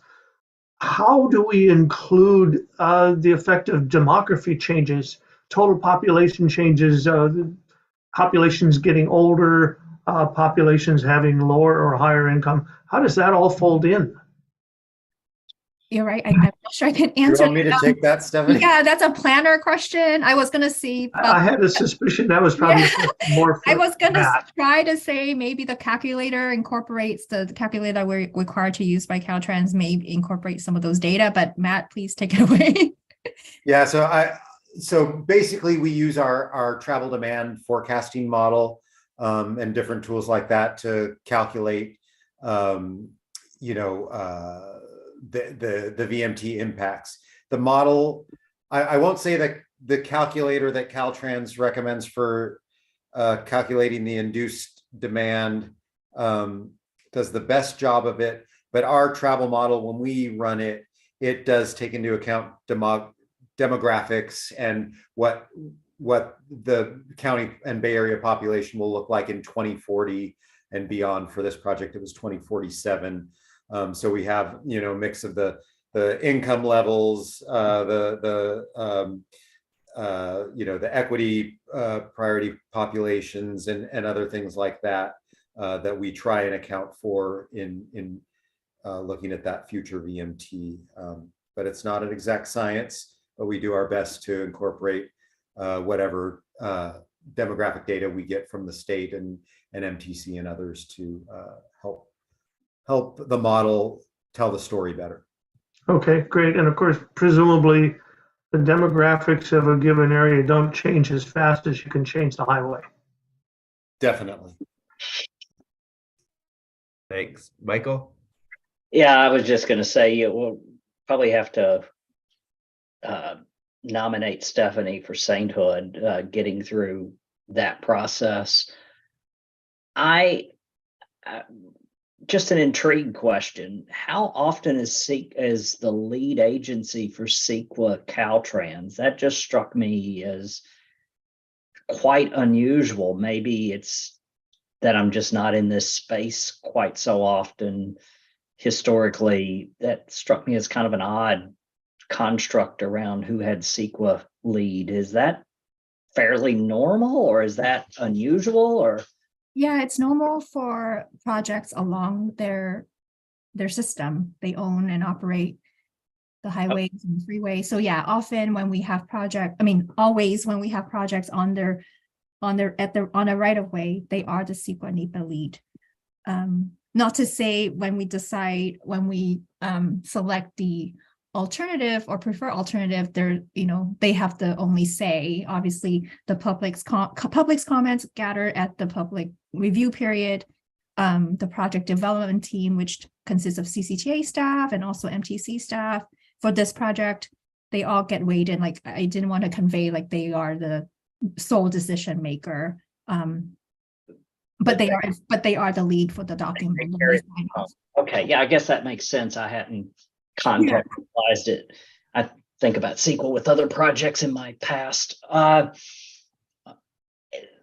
I'm just still trying to process the mitigation cost relative to the project cost. That's just phenomenal. Yeah, us too. Yeah, I can only imagine, because you're a project person. You want to build a project, and these costs coming in, the do nothing case looks better all the time when you keep throwing those additional costs on the project. So yeah, again, probably should get a nomination for sainthood if you can get it over the goal line. Oh, yeah, I think it's been a step by step versus coming up, well, figure out what the VMT and dues is, and then coming up with a strategy to offset those. And then our next step is really finding money. And that's probably the hardest hurdle, perhaps. Yeah.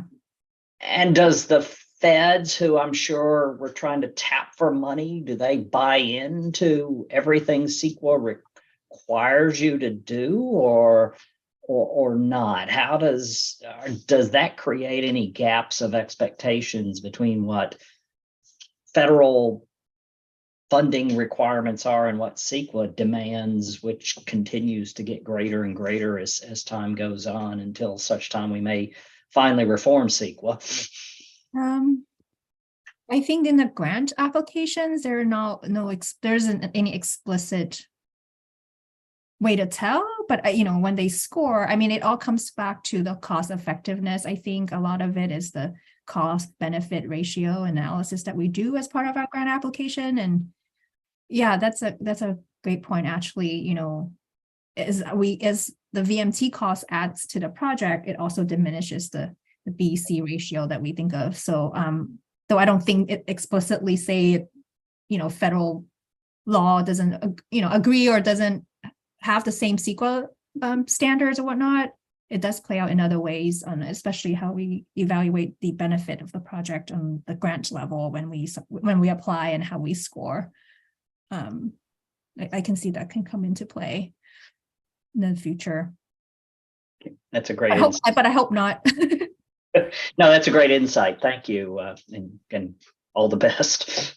Thanks. Well, I think those CEQA things we've heard, as from some of the cities when they give their reports, it deals with housing, right? It's a big problem over development. So any other questions before I go through mine? Awesome. So I should say I'm the Walnut Creek representative, Stephanie, on here. So I'm very familiar with the whole area you talk about because I drive it every day. So going back to your map, how would you exit on Ignacio? Because if you're in the express lane heading north, you'd still have to jump pretty far. It looks like you'd veer off right at some point. So how's the exit looking? You're saying at Ignacio Valley off ramp? Yeah, if you want to exit there and you're coming from the north, like from Livorno area. From the south, you mean? So you're driving north? From the south going north. Sorry, driving north. Yeah, I asked the question wrong. It wouldn't change it if you're not in the express. Are you talking about Alt 1C or you're which are you talking about if you're in the express lanes? If you're in the express lane, right? Yeah. How would you exit? Because you would not get into, you would need to exit before, you would need to exit in advance of the interchange in order to make that Ignacio Valley Road exit. Did I explain it right? Because your express lane is now in the in the simulation on the other side. Like you said, you can't possibly cross over that. Right. So you just have to get off a little bit earlier than per Correct. se, make sure you don't continue. Correct. So it's And there different. will be signs, I'm sure, like, yeah, so MTC will remain the operator of the lanes, and there would be signs on exits and when you need to get out if you need to get out at Ignacio or even Olympic, and not be like trapped in there, I guess. But the whole barrier where like your earlier questions from the last presentation about double line and not being able to get out, like that needs to be looked at when those openings are. Okay. And then are there any plans to do express lanes on 24 from the tunnels through? Matt just smiled for some reason. Yeah, I don't know why he's, but no, not that I'm aware, not CCTA, at least. We have plenty of express lanes to tackle, I think, at the moment, but I don't know, Matt, if you have any other things to share, but. It has been looked at in the past. It would involve converting a lane, because really, if you were to add a lane, you'd hit the mountain. There's no tunnel for an HOV lane. So it would involve taking a lane, for the entire corridor. So it's always been a very controversial project. So neither Caltrans nor MTC has really been pushing it. And CCTA hasn't as well because the locals haven't supported it, but that conversation may come up in the future. Well, because I would just think, right, with the traffic pattern and where the backup is, if you have an express lane, let's say from on this side of the tunnel and the Contra Costa side, right? Because again, you can't do the tunnel.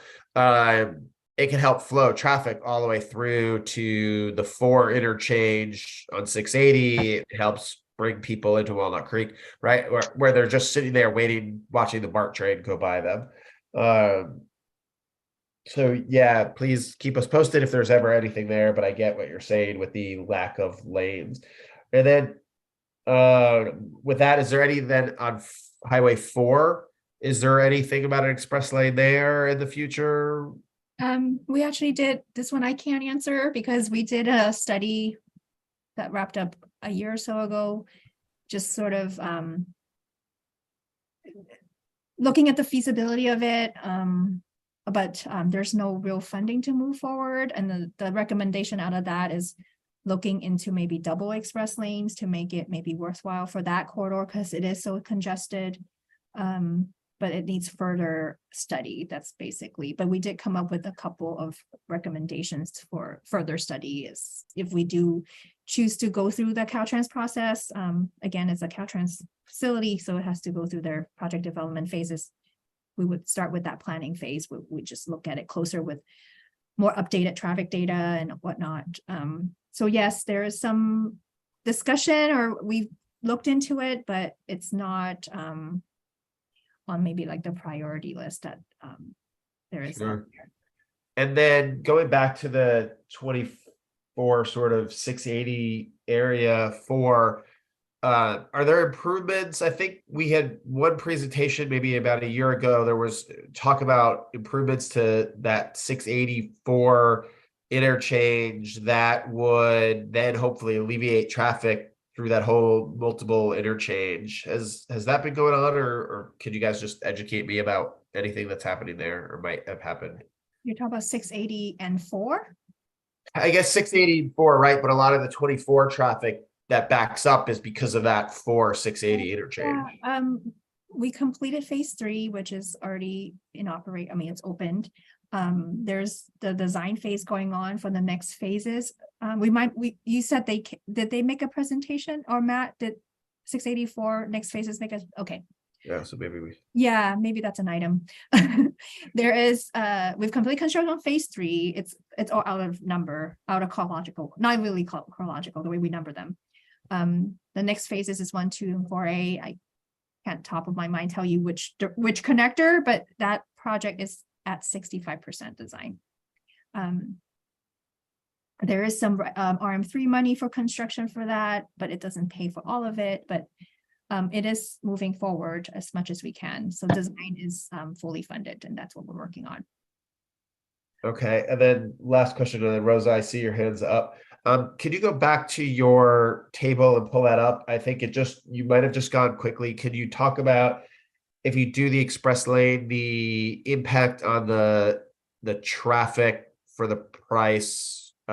What's your reduction in traffic? If you could just pull that back up, I might not have seen it all. You mean the cost table? Yeah, there was cost and then the reduction of traffic on that cost, I think, right? Or you're predicting. No, it was At just 400 million. What's the reduction in traffic, I guess? there's it did not show that. Oh, okay. It was mitigation. It was induce VMT? That's what it was showing. I guess traffic mitigation, yeah, or what's the impact on traffic if you change the highway under some of those scenarios there? Oh, no, it doesn't go into that. It was more the induced VMT that results in these alternatives, but I'm happy to bring that up. This one? Yeah. So yeah. Yeah, how does it induce more? Well, essentially when you add a lane, you will induce traffic. Okay. So basically, that's what it is. Okay. 1C induces more traffic because it's an entire new lane, new express lane. Alt 2, it's not completely filling that gap, so it's slightly it is less. 3 is slightly less, and then Alt 5 is one where we convert a lane for most of it or half of it. So we're not creating a new lane, we're actually stealing a lane or taking a lane from a regular lane to an express lane. So essentially it's what Caltrans consider as screened out. Like we don't even need to look at it because it's not a new lane. So the numbers there, the plus 102,583 plus 83, what is that plus? Is that From sorry, miles from no bill, reduction? from not doing anything. So it's compared to no project, like not doing. Got it. Okay, maybe Sorry, I that's should have been more clear. Yeah, so the plus it's from the no build situation. So you're reducing that many miles if you do The that. mitigation. Right, so No, the- that's the number of new miles traveled that would That's- be added if they do those projects. It will Yeah, so if induce I- more miles. correct. If So they I, have to mitigate them. so I yeah, see. correct. And that's miles per year, Stephanie, or miles per what? That's per day. Yeah. So vehicles times total distance that those vehicles travel Correct. per day. Yeah, compared to no bill, I should have said it more clearly. The added induced VMT or added VMT is compared to if we did no project. And therefore we need to mitigate to bring it down to if we did no project, the impacts of no project, if that makes sense. Yeah. And Yeah, I thought that was a really high standard that they set for this particular kind of project, that there was not an option to like, you need to mitigate 50% or whatever. It was, you need to mitigate 100% of the VMT. That is that is an incredibly high standard. Wow. Yeah, please write Caltrans. I don't know, but yeah, the guidance does not have I was trying to explain there is no significant threshold. Like, okay, if you're above this point, you need to do 500%. If there's no tiers or tiers of impact, I guess. So any increase needs to be mitigated in full. And there's no recognition in that approach to less congestion means you're not sitting idling, burning fuel. It's a raw VMT without consideration of that, without consideration of the value of people's time. In fact, to be brutally honest, Sacramento prefers us to sit in traffic rather than to build an extra lane mile because they think punishing us for sitting on a road is an adequate price to pay for their ultimate goals. And you have to manage that, but that's what's happening here.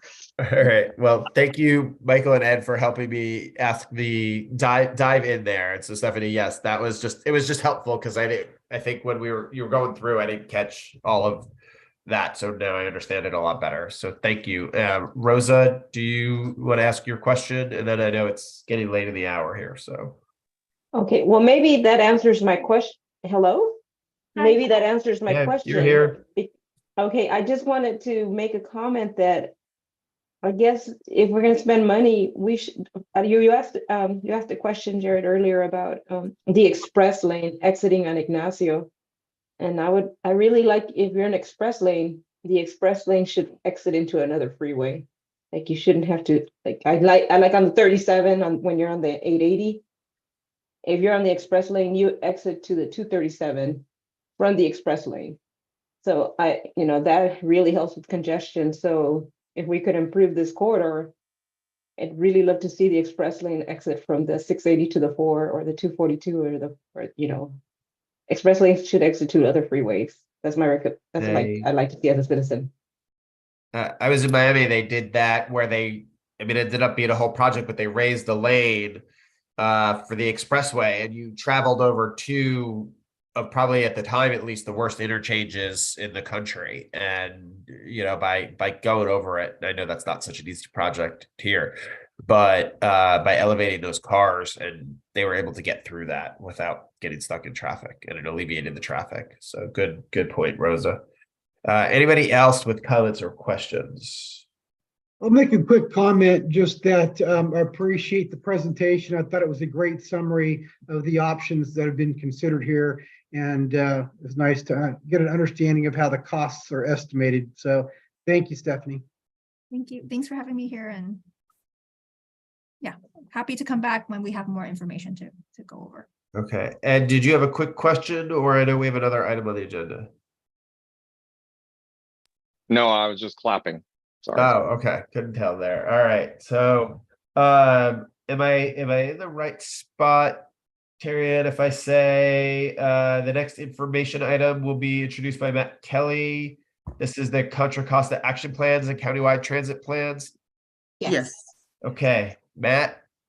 And So thank you, everybody. I guess we're running late today, but we've all had a lot of questions. So appreciate if everybody can stay on for a little bit. Do we have any voting items before I let Matt go that we need if we lose a quorum? Okay.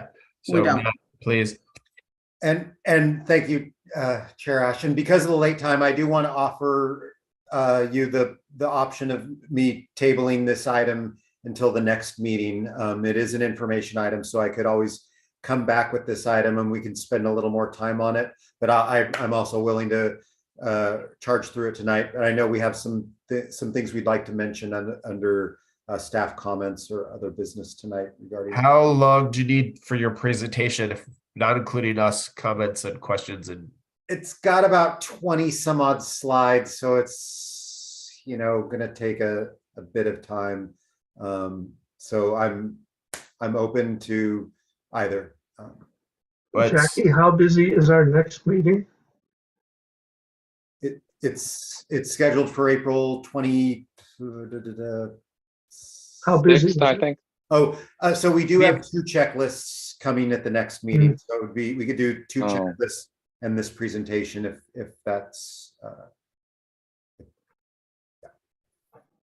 what's the it's up to the whole group. I don't want to make that decision alone. Does anybody want to weigh in?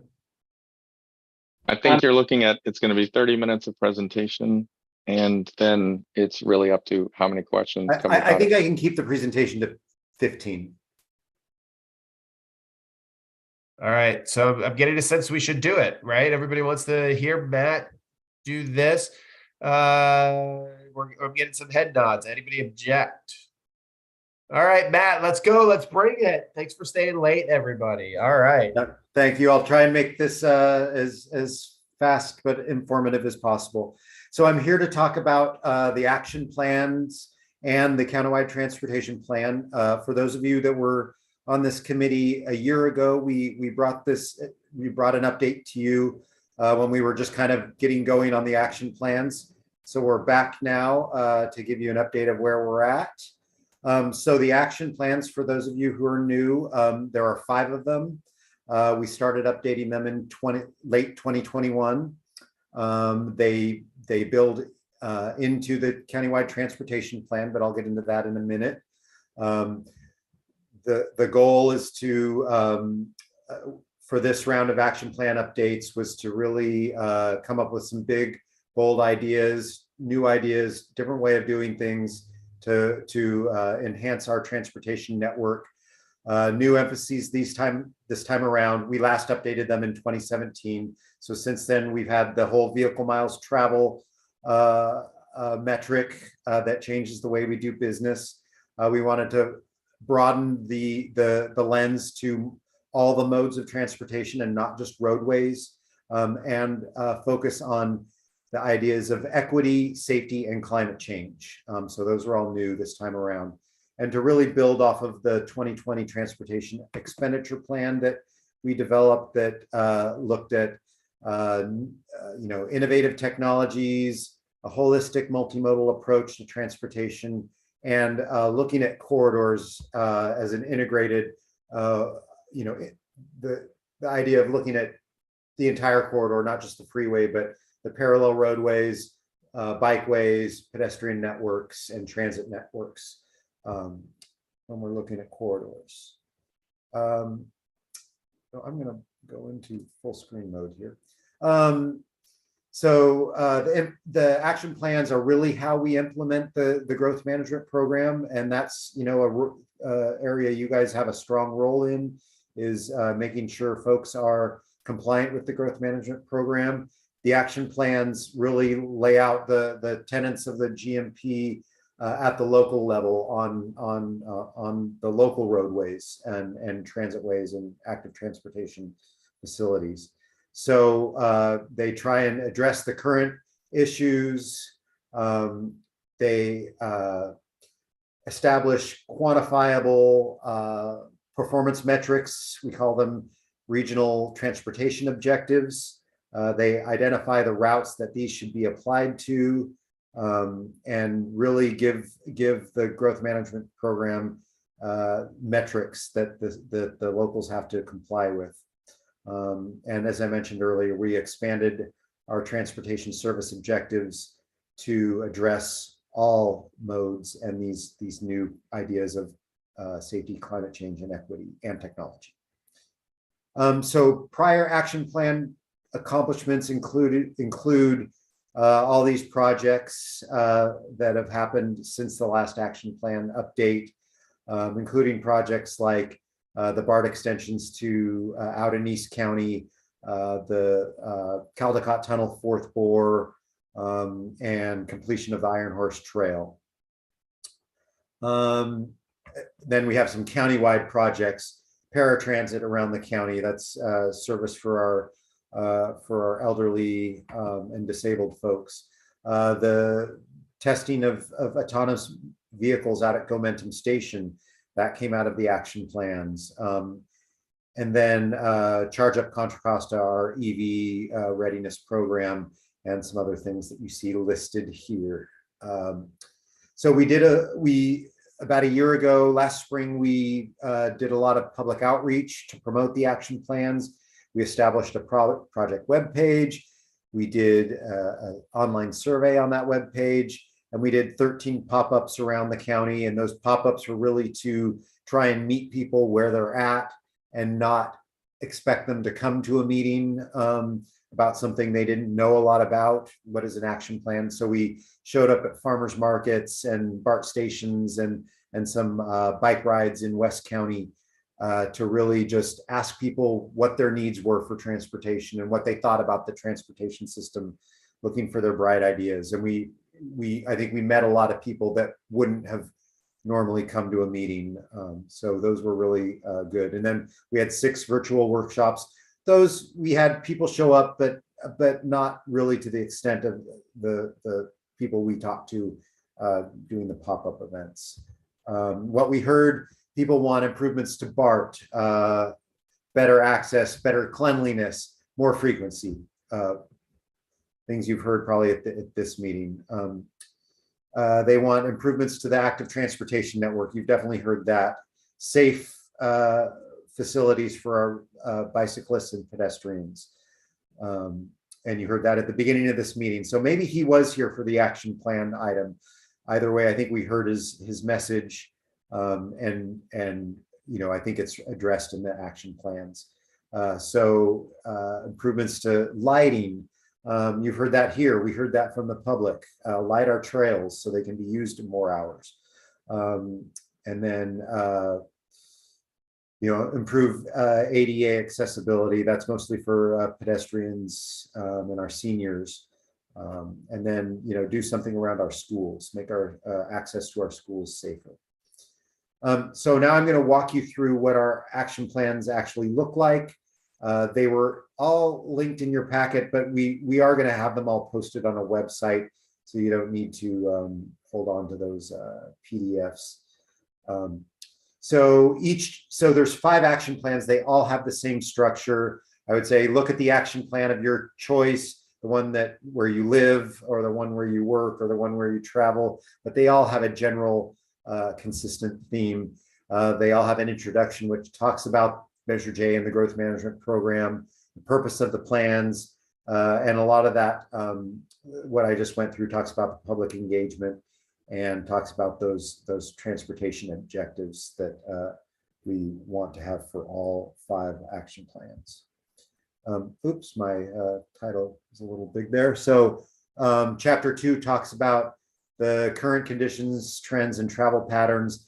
We talked about, COVID-19, how that affected the travel patterns.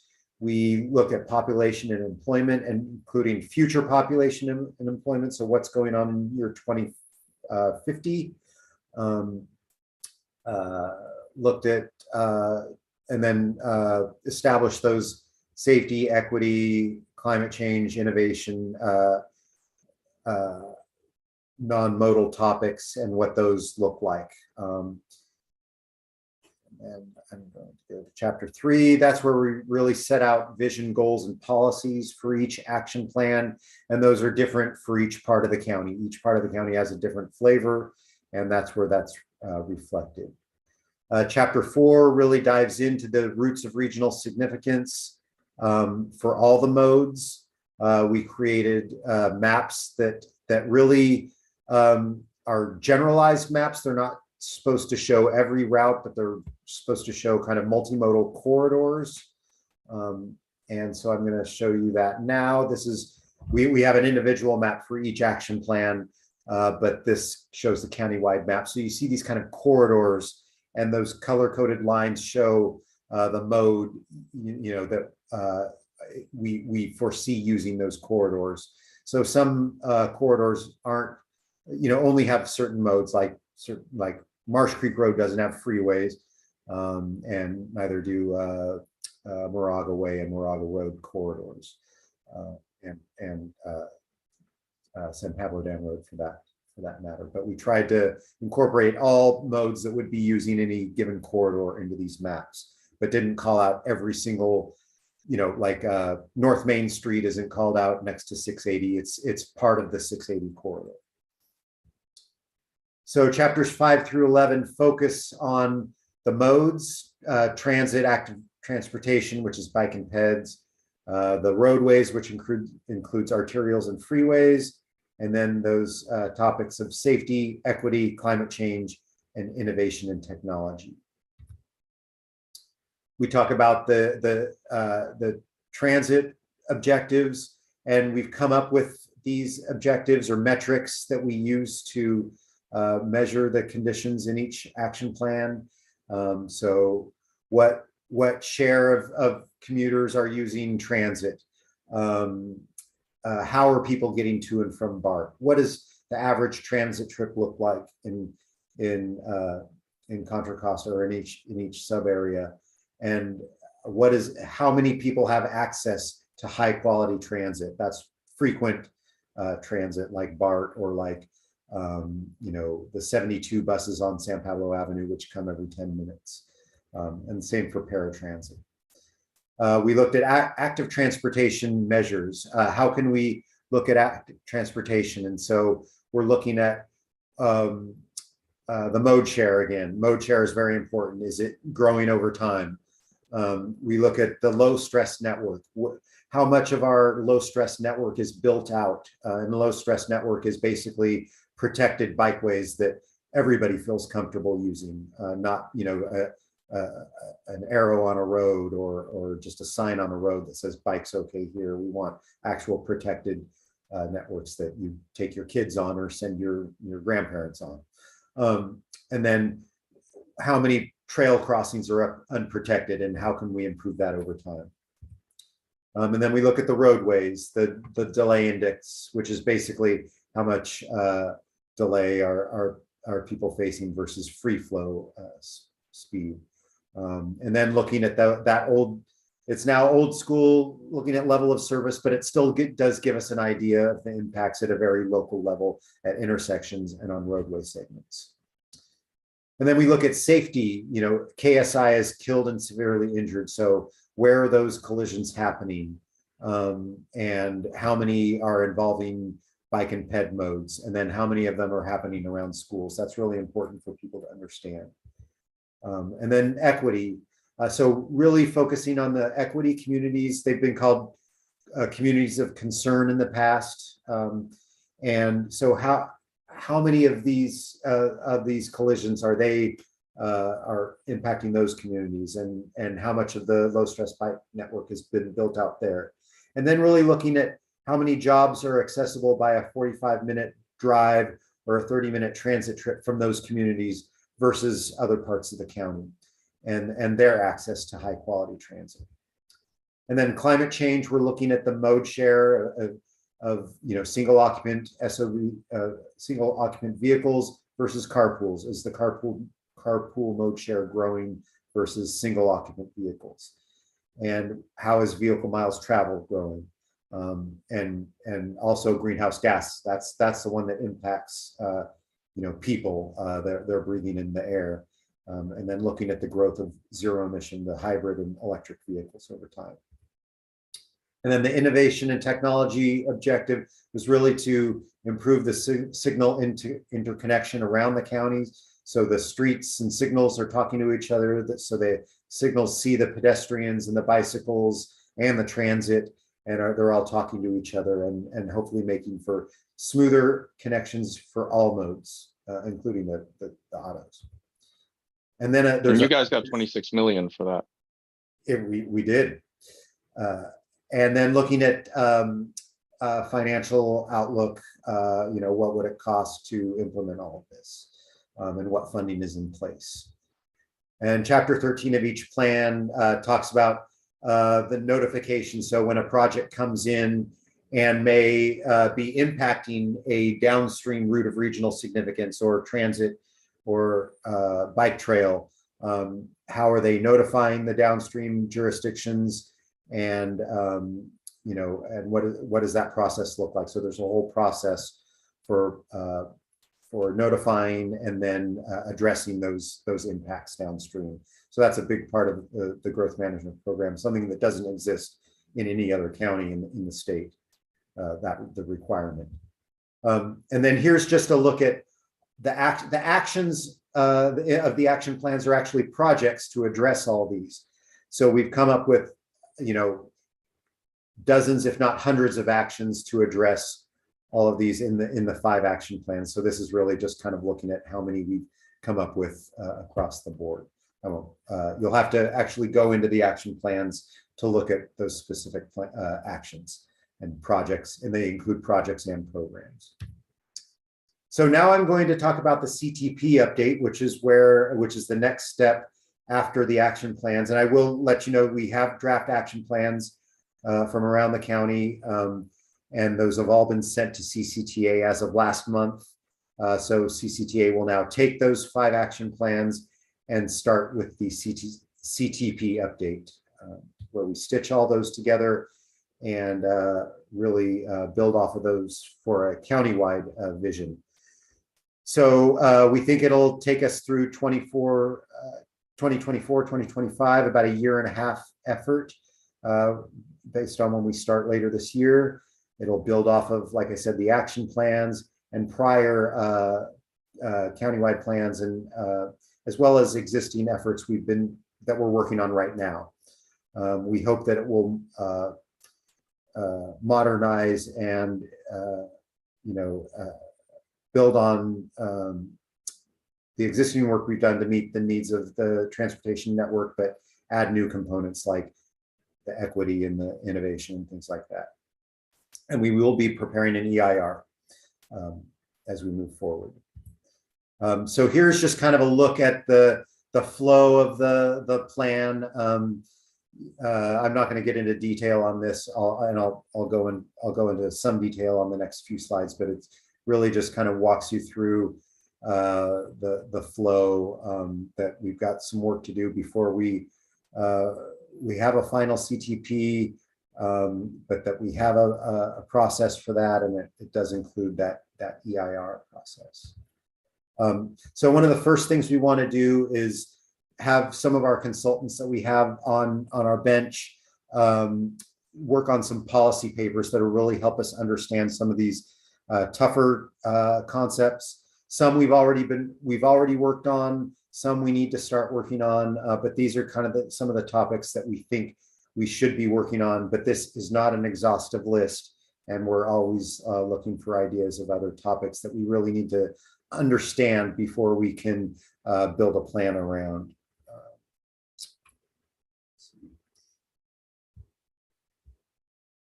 So we're also going to be doing a lot of public outreach. We have an established stakeholder group that we outreach with every other month. That includes advocacy groups and other stakeholder partners. But we will be meeting with the general public going forward, and meetings, kind of one-on-one meetings with our partners. And our partners do include the 20 local jurisdictions, the 5 transit agencies, folks like East Bay Parks, and then the advocates and non-governmental organizations, the business community, developers, and others that we're open to. That's my presentation. I think I got through it in about 15 or 20 minutes, but I'm going to open it up to you guys and take any questions that you might have. So Matt, you didn't follow the new rule, which was some cool video simulation or something in there, and that was just PowerPoint. So yeah, I was totally unaware of that new rule when I put this together. I see Keith has his hand up, and then we'll go from there. Yeah, hope this isn't too specific, but when I was reviewing your slides earlier, it made me think about the Capitol Corridor and Caltrain, and maybe me living in Martinez, and so we're not really served by BART and Martinez. And if you don't own a vehicle, it takes about 45 minutes to get to the nearest BART station by bus. But we have the Capitol Corridor, which runs from Colfax to San Jose, and you can catch the train, which runs roughly, have trains running every hour. The average price is $12, so it makes it really expensive. But you could catch the train and go up to Richmond, and it's $12. But you have the similar system of Caltrain, which runs from San Francisco to San Jose. And I looked it up today, between roughly, my brief study today, roughly the same train ticket on Caltrain would be $4.50. So has there ever been any type of coordination to make be able to use the Capitol Corridor to catch BART from like Martinez, which makes sense. But I mean, if you live in Pittsburgh or other areas that, you got BART, but in Martinez, we're kind of underserved in this area. I just want to know if there's been anything like that. Yes, so I believe the Central County Action Plan does refer to has some actions related to the Capitol Corridor service through there, and we have talked to the it's called the Capitol Corridor Joint Powers Authority, and they basically they have a plan for the corridor. We have provided input to them on what we think would improve the Capitol Corridor for Contra Costa, and one of those things is a more equitable price structure for people, just going a short distance, one stop from Martinez to Richmond, so they can jump on BART, but also putting in, maybe more trains to serve the Contra Costa population. Capitol Corridor is designed as an intercity service, not as a commuter rail, which is what Caltrain is. And so they have the 15 and 30-minute service that Capitol Corridor just doesn't plan for. But we've talked about maybe putting in some short run trains that could maybe get to that maybe 30-minute service within the county.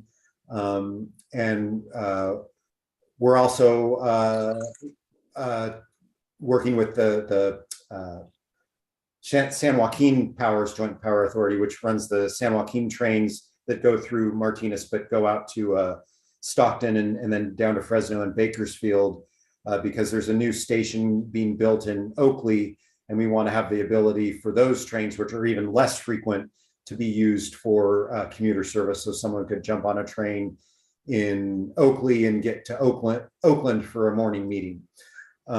So yeah, we are thinking about those things. It's dealing with a different agency that runs all those, and then the UP and BNSF and all those guys back in Omaha. So it is difficult, but we are calling it out in the action plan, and we are actively working with the JPAs to try and get some better service and hopefully better priced service within Contra Costa.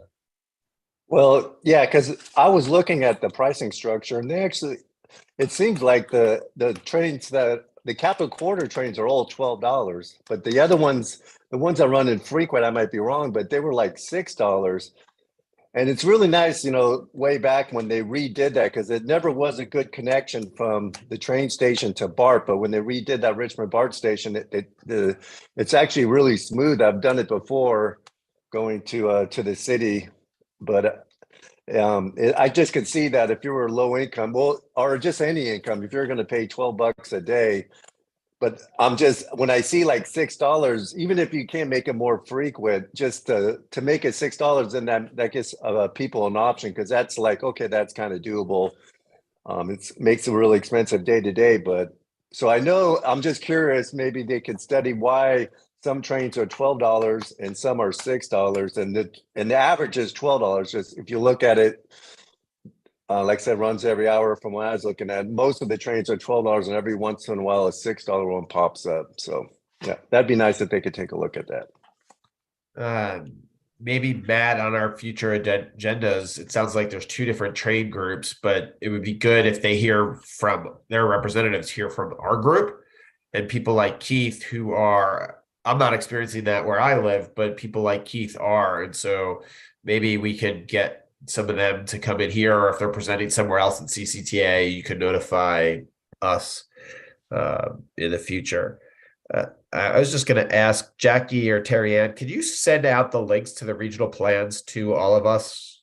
If one of you could do that, I think that'd be great if we had it handy.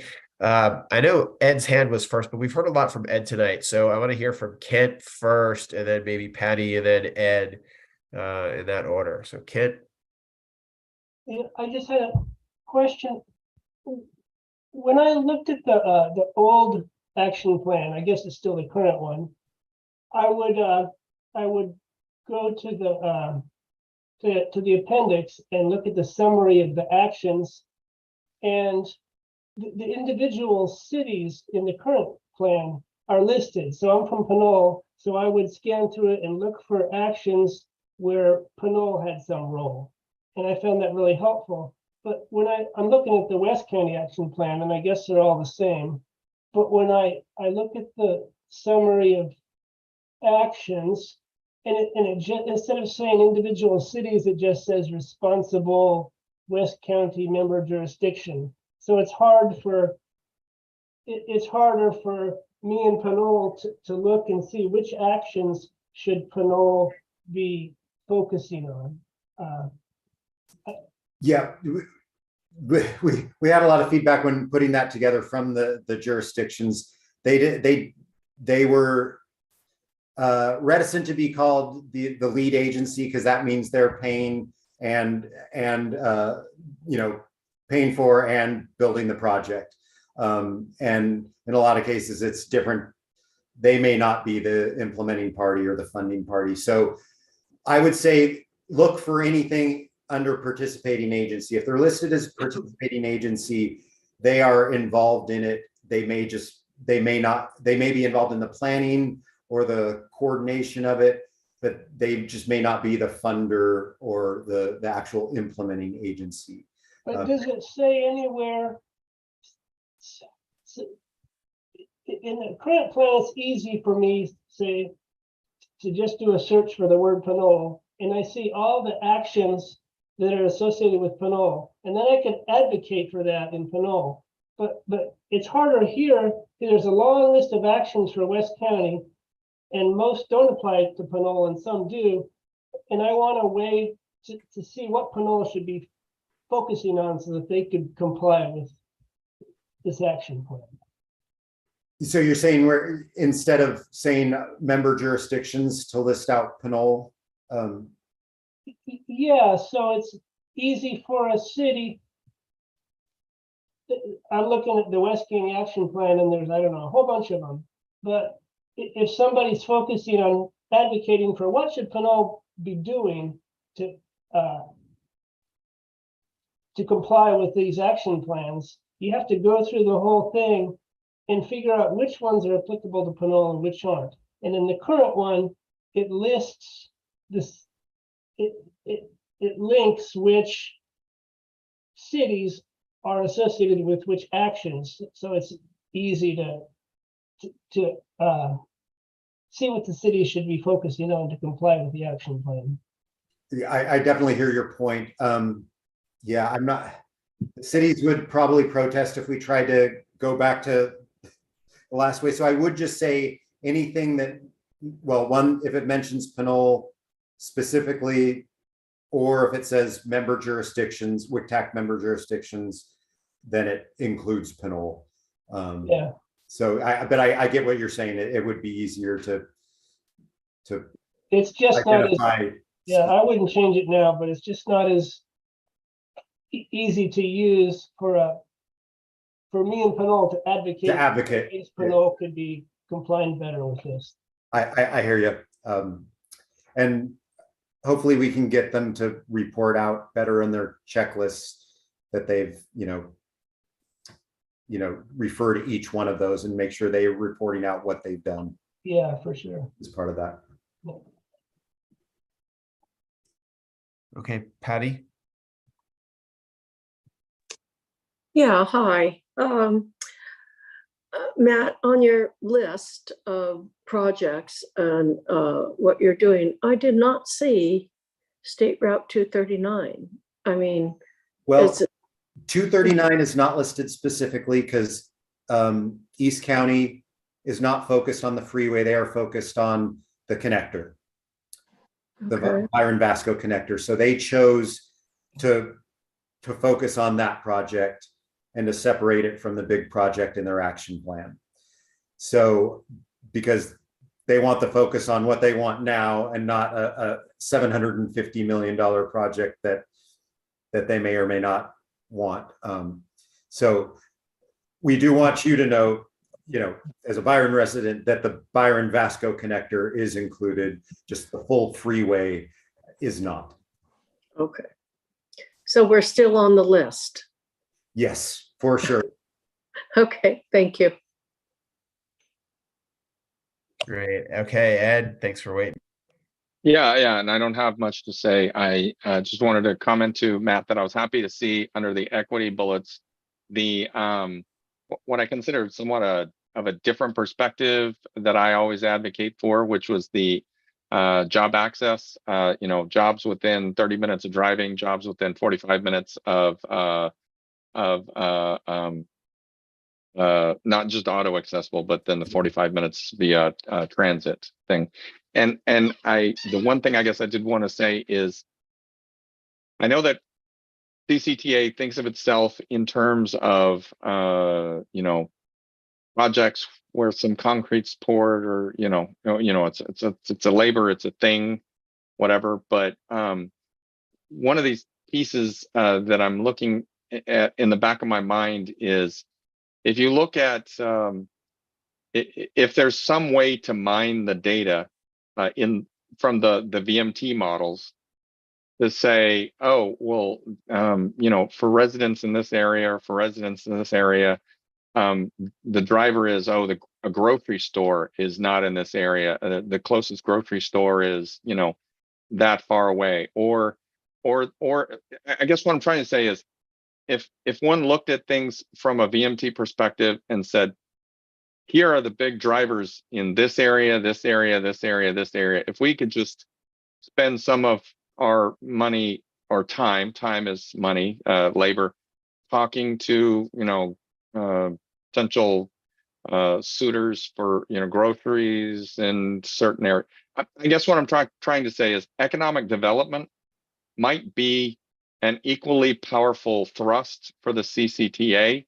Not directly, but someone within the CCTA that works directly in partnership with local development agencies or something, to say, hey, we've looked at these from a transportation perspective, and if you could get a grocery in over here, or I'm picking that one example, but as you know, I'm the guy who always says move jobs, and all of this transportation stuff goes away.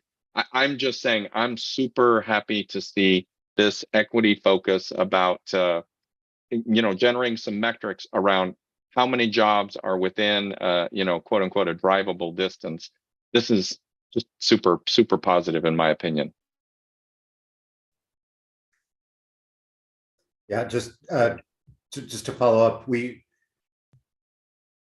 think that the new VMT rules will hopefully push things in that direction, because putting in a grocery store in a food desert, it's development and may attract a lot of trips, but those trips may be shorter than when people had to drive to the next town to go to the grocery store. So yeah, Great. Judd, do you have a follow-up there? Just a quickie, it's actually more of an administrative one. We've had two nice slide projections now, slide projections that were shown, Matt's, and was it Stephanie's? Can we get copies of those somehow? Yeah, we'll we'll have Jackie mail those out. And did you want the version with the actual? I don't think we need to have the fancy videos. Yeah, I think it might be hard to file. That would be difficult. PDFs. Yeah, we don't need those. I'll coordinate with Jackie. It's cool to watch, though. Yes. And now ruined all presentations forever. So. All right. I know it's getting late. I think we have a couple of staff announcements. I just want to make sure I shout out a thank you to Matt Kelly. He's been very receptive about new and exciting topics and bringing in other groups.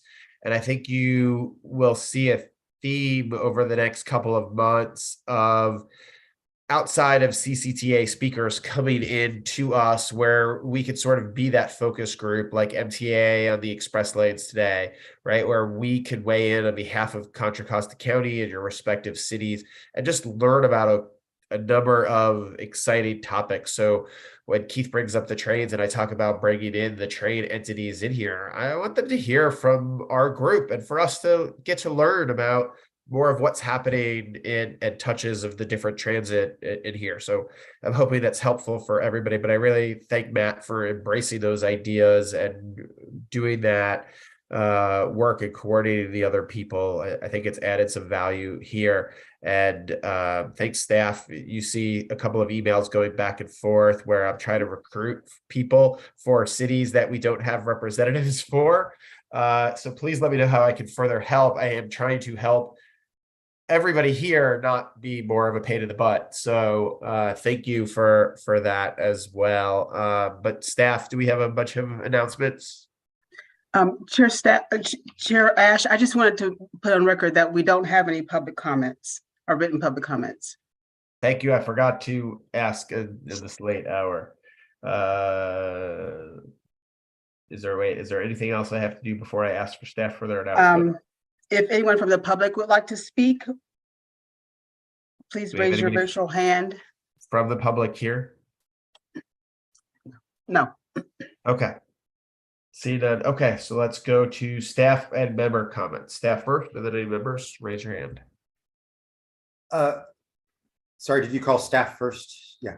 I just wanted to announce that for those of you who've been around since last year and then before the pandemic, you'd remember our Redefining Mobility Summit. It's a event we put on every year except 2021.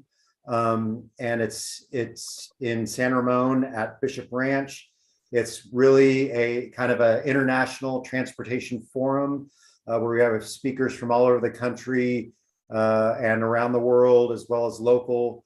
And it just gets a bunch of people interested in transportation in a room together. And we also bring in high school students working on STEM projects. They build their projects in a side room, and you can go check out what they're doing in the realm of transportation and other related topics. It's pretty cool. But anyway, we always invite our committee members, and we'll be reaching out to you. I should say it's April 24th.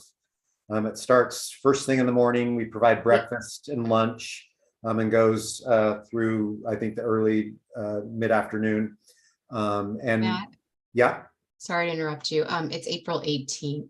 Oh, April 18th. Thank you for, I think 24th is our next TAC meeting. Sorry, April 18th. And we will be sending out an email to you with a discount code that you can use to register. We offer you a highly discounted price off the general public to encourage you to attend. And that'll probably come from Jackie or someone internally in the next week or so. So look for that in your email. And I would say that's a cool summit. I was there previously, the past, before my involvement in CCTA as just an ordinary person, and that was great. And if you guys, I know it's hard to take a day off, but even if you could come for half the day, I would encourage that. And I will always remember the one right before COVID where we were in that audience, and then like halfway through the day, we get the alert from the county public health that you can no longer convene groups of more than 8 people. And there we were, like, what, 100 of us? So yeah, it was like March 13th, I think, something like that. 2020, yeah. And then the other, sorry, Jackie? Oh, no, go ahead. The other thing I wanted to announce is, and Terry, and I'm not sure if you were going to announce this, but Chair Ash referred to the recruitment that he is doing and that CCTA is committed to doing to fill the 3 at-large seats on this committee. Those are folks who represent, they're not just representing a city, they're either representing themselves or League of Women Voters or someone like that. So we will be doing that recruitment starting late April. We will put out a notice of recruitment, and so that'll probably take a month or 2. It'll be out for 30 days, and then it'll take a month or so to go through the interviews and board approval on that. So just wanted to give you an update. So we'll hopefully be bolstering the committee membership over the next few months. That's it for me. Jackie? Chair Ash, did you want to go back to reports to see if there's anyone who had a report? Sure. Or does staff have any other announcements before we do reports? Sure. I have a brief one. Just wanted to give you a very brief update that the board at their March 15th meeting did continue the continuation of virtual meetings for all of our advisory committees through April. So we will be meeting in April virtually, and then April 19th, the next board meeting will be considering the conduct for May. So we'll just continue to let you know every 30 days here or so what's going on. But again, just be prepared at any given time to come back, because we are relying on the Contra Costa Health Services recommendations to continue meeting virtually. So just be prepared, but you have at least another month of meeting virtually. Or come for the first time for new folks. And Terry, and just to be clear, the next meeting's the 26th, not the 24th, right? Sorry, that was me. I was Yes. throwing out all kinds of dates there. It is the 26th. Yeah, the 4th Wednesday. Okay, so reports then from staff or others.